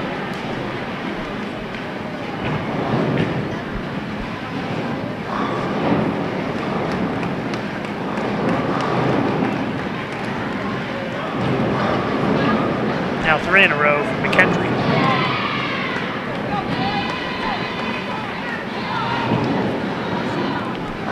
.188 for Weber. And Robert Morris with a 277 in that last game. Now just 9 pins behind Weber International with 2 games to go. Wichita State will hold about, well, a little more than a 100-pin lead if they get another strike here in the 10th. And a 100-pin lead with 2 games to go is pretty solid.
Fix our scoreboards now as the women's teams have flipped lanes.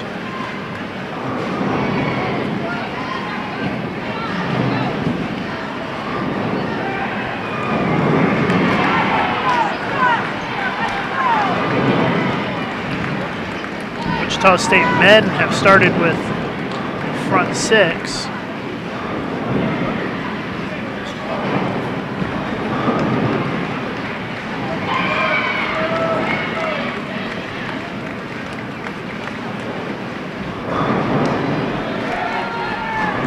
Game 23 for the women.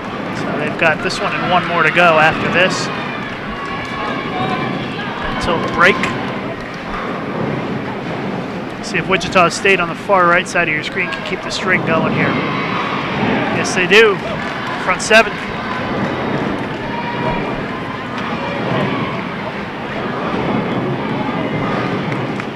Big game coming for Wichita State as they are now in the lead.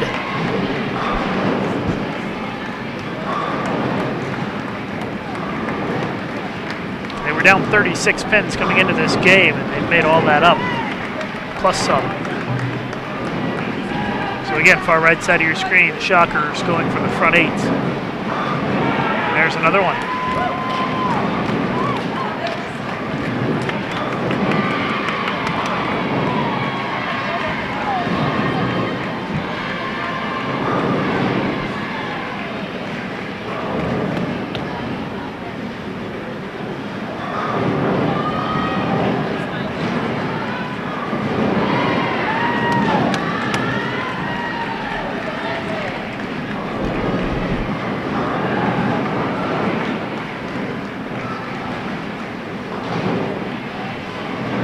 So a big game brewing here for Wichita State men.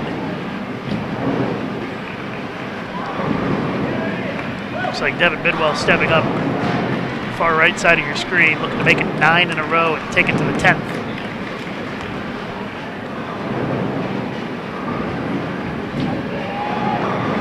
Got it. We're going to take it to the anchor bowler with the front 9.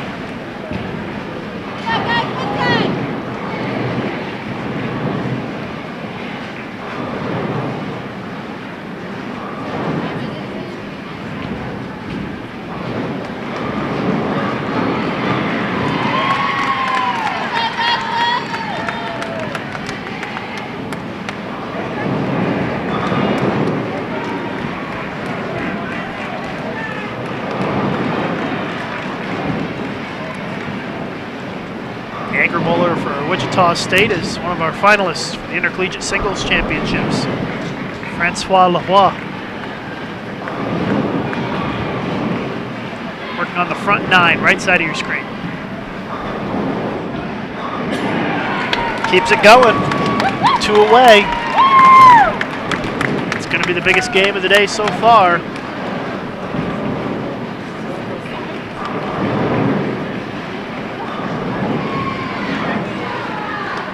McKendree men have led pretty much all day. And they're going to drop out of that top spot with 2 games to go here.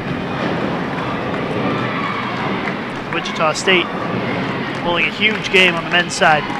Front 10.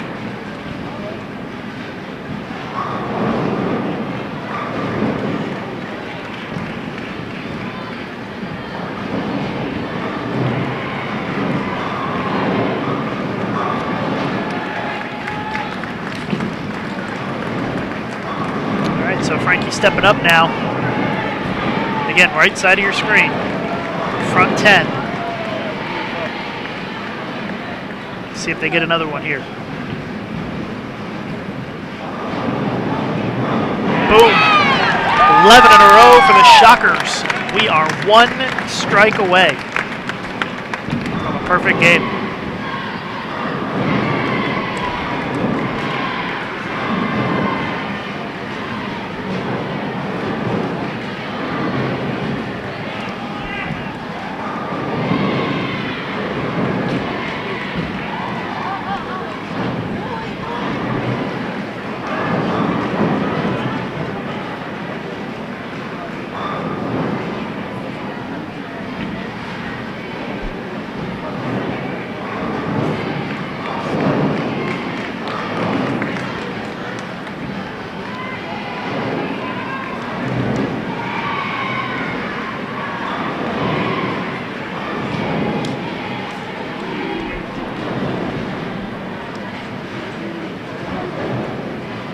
And it looks like they're going to bring in a sub for the last ball. It's an interesting turn of events here. Let's see if they get it. Oh yeah! The Shockers get the perfect game. Bringing in the sub on the fill ball. How about that?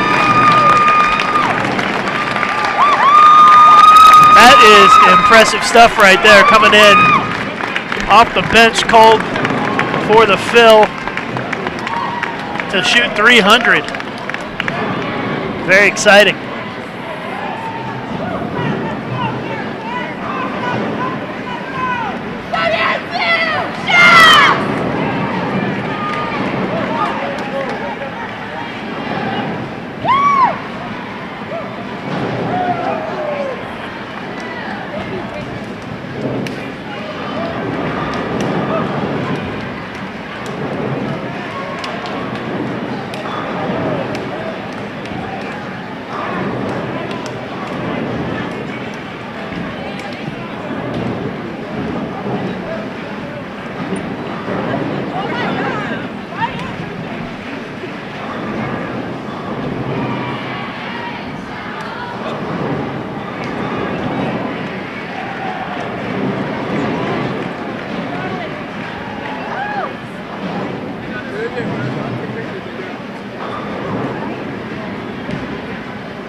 that was pretty cool. 300 game for Wichita State with a sub coming in. So I guess that'd be they said something in the chat, 6-man Baker 300 game. I don't think I've seen that before.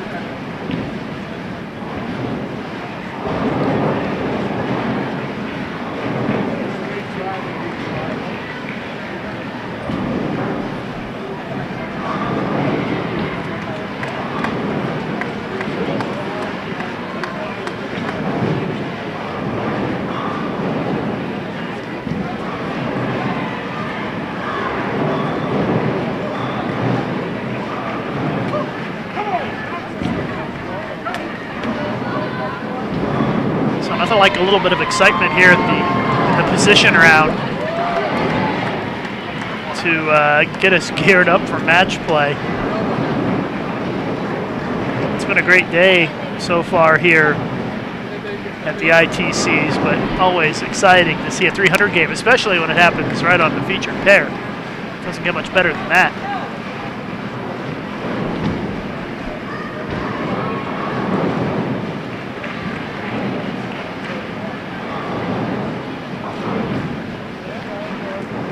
Starting to look like Wichita State might take the top spot for the men and the women after qualifying.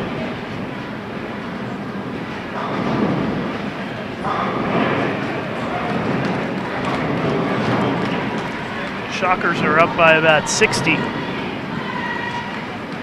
on the men's side and about 70 on the women's side.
First round of match play starts in about 2 hours and 45 minutes, a little less than that actually. 4:45 p.m.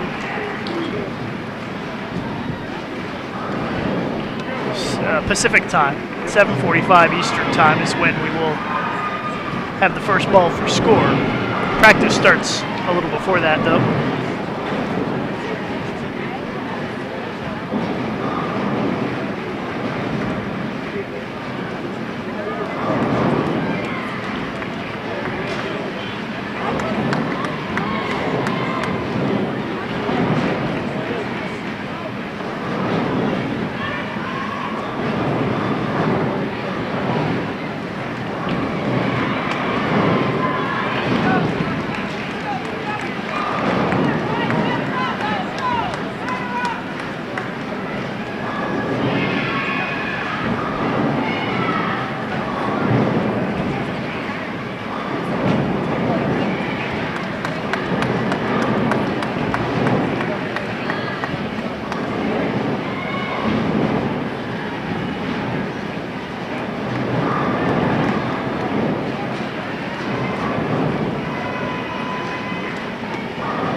.197 for Wichita State women in game 23. Weber looking at a max of 162.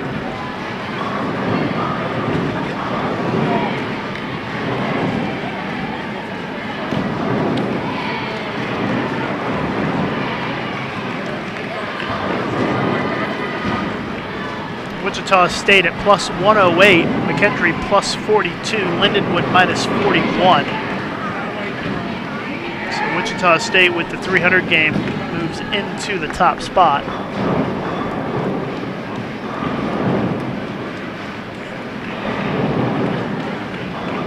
And they lead by 70 pins with a game and a half to go.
.159 for the Weber women.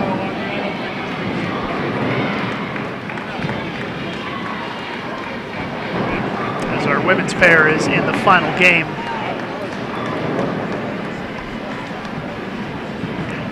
of qualifying now.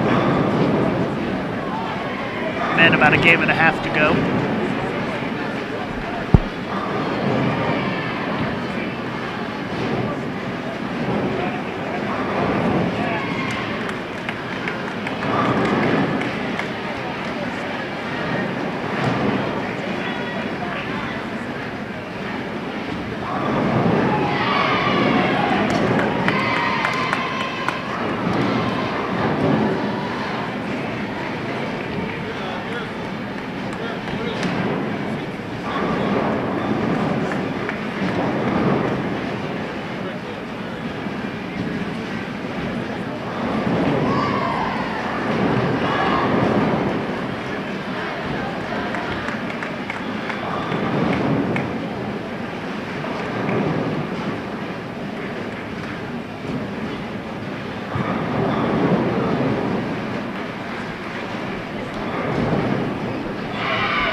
Wichita State on the men's side, 3 strikes in a row, so they continue to build their lead.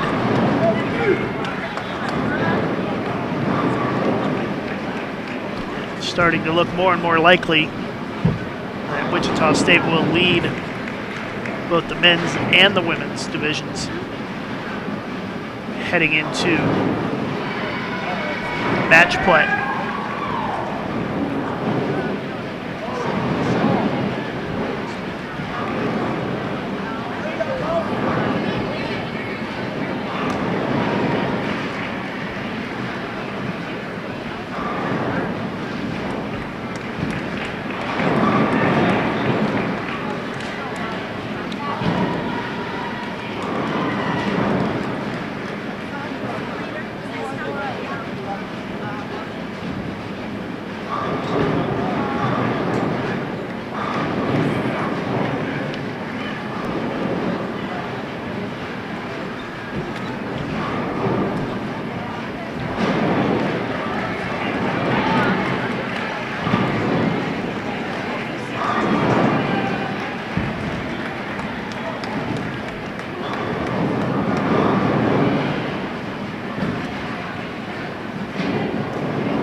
12 for Wichita State on the men's side.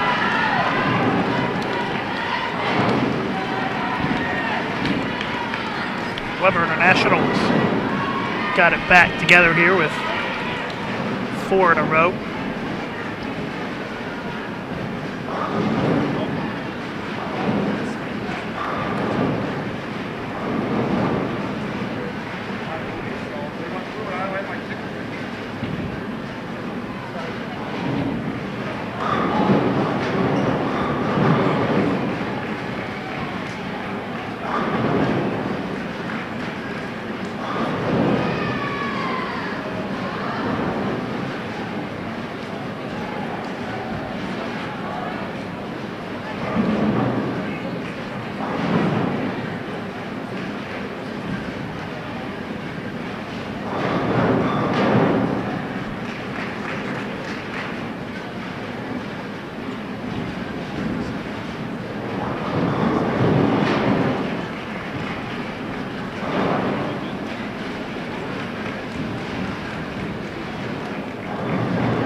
McKendree going to be in the 150s this game. So they kind of sputter to the finish.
It's our final game on the women's side.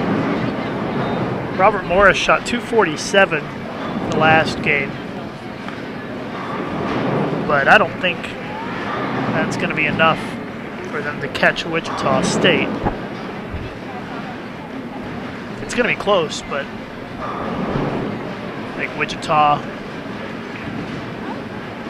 just needs a mark of a 10th on the women's side. I think Robert Morris did go around Weber.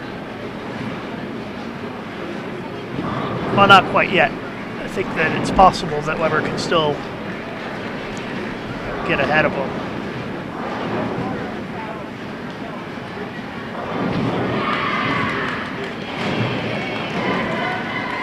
Nope, actually, I think Weber is shut out by a pin, even if they strike out. So it looks like Robert Morris will probably be second.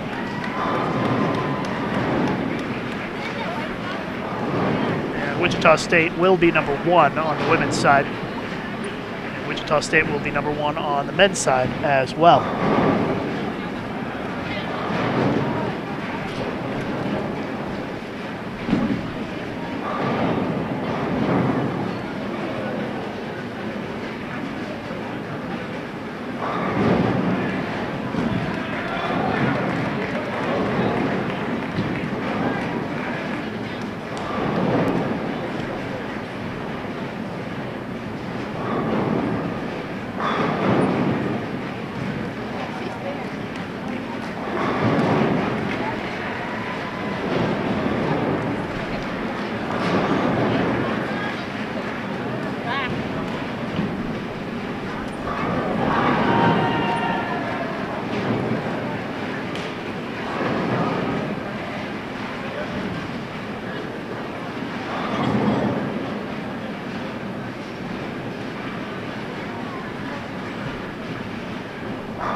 .160 for Wichita State. They finish at 48.03, which is +3, I believe. Score is pretty low. They're going to be the only women's team that got to plus.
Just finishing up our last game on the men's side. All of the women's teams are done with the exception of this last ball by Weber.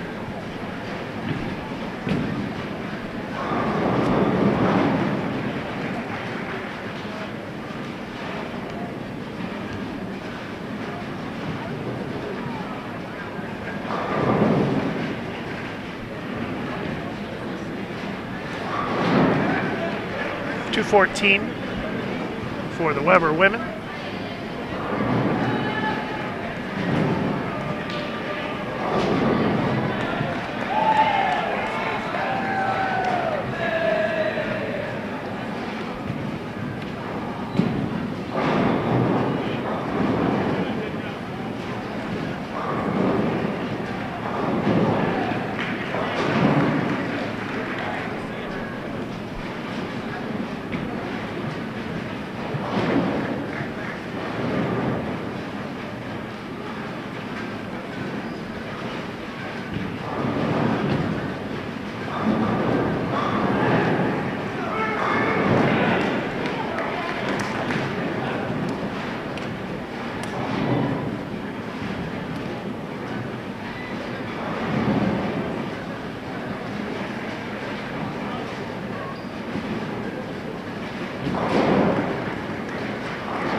Wichita State men can get to 216 this game.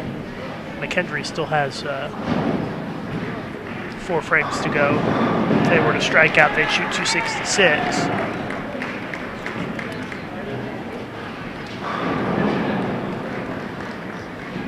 Final for the women, Wichita State +3 is your qualifying leader. Top seed for match play. Robert Morris, Illinois, moves to 2nd place.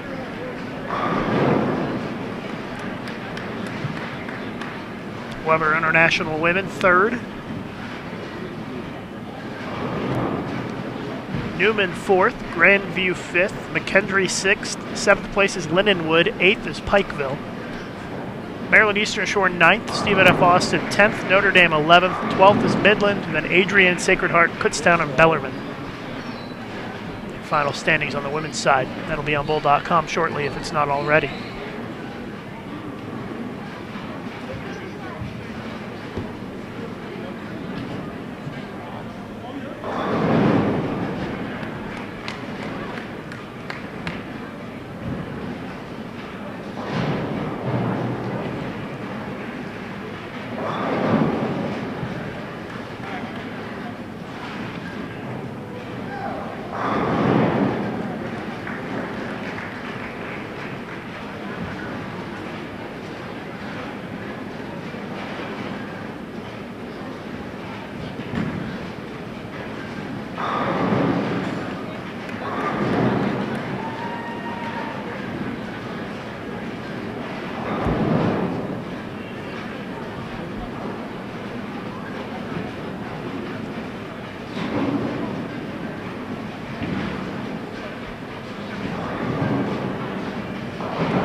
.206 for Wichita State. McKendree's final frame coming up here.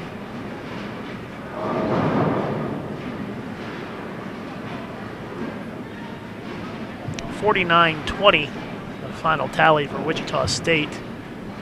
So they get to +120. That's enough to be the high score for the tournament.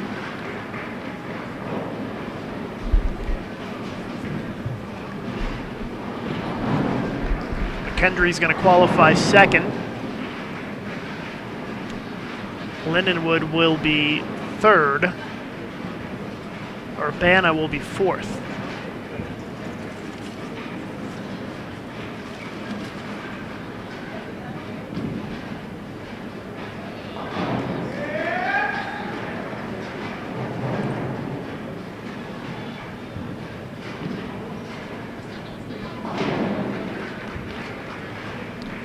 We will be back on the air in about 2 hours and 15 minutes with the start of match play here at the ITCs. 2 rounds of matches tonight and a full day of matches tomorrow here on Bull TV. We will give you the alert on our Facebook page and Twitter when we get started back up with the streaming again at about 4:45 p.m. Pacific time, 7:45 p.m. Eastern time. As AJ throws the last shot, Kendry shoots .213. They finish at 48.09 for the 24 games of qualifying. Well, that's going to do it for now. We'll be back in about 2 hours and 15 minutes with our continuing live coverage of the X-Bowling Intercollegiate Team Championships.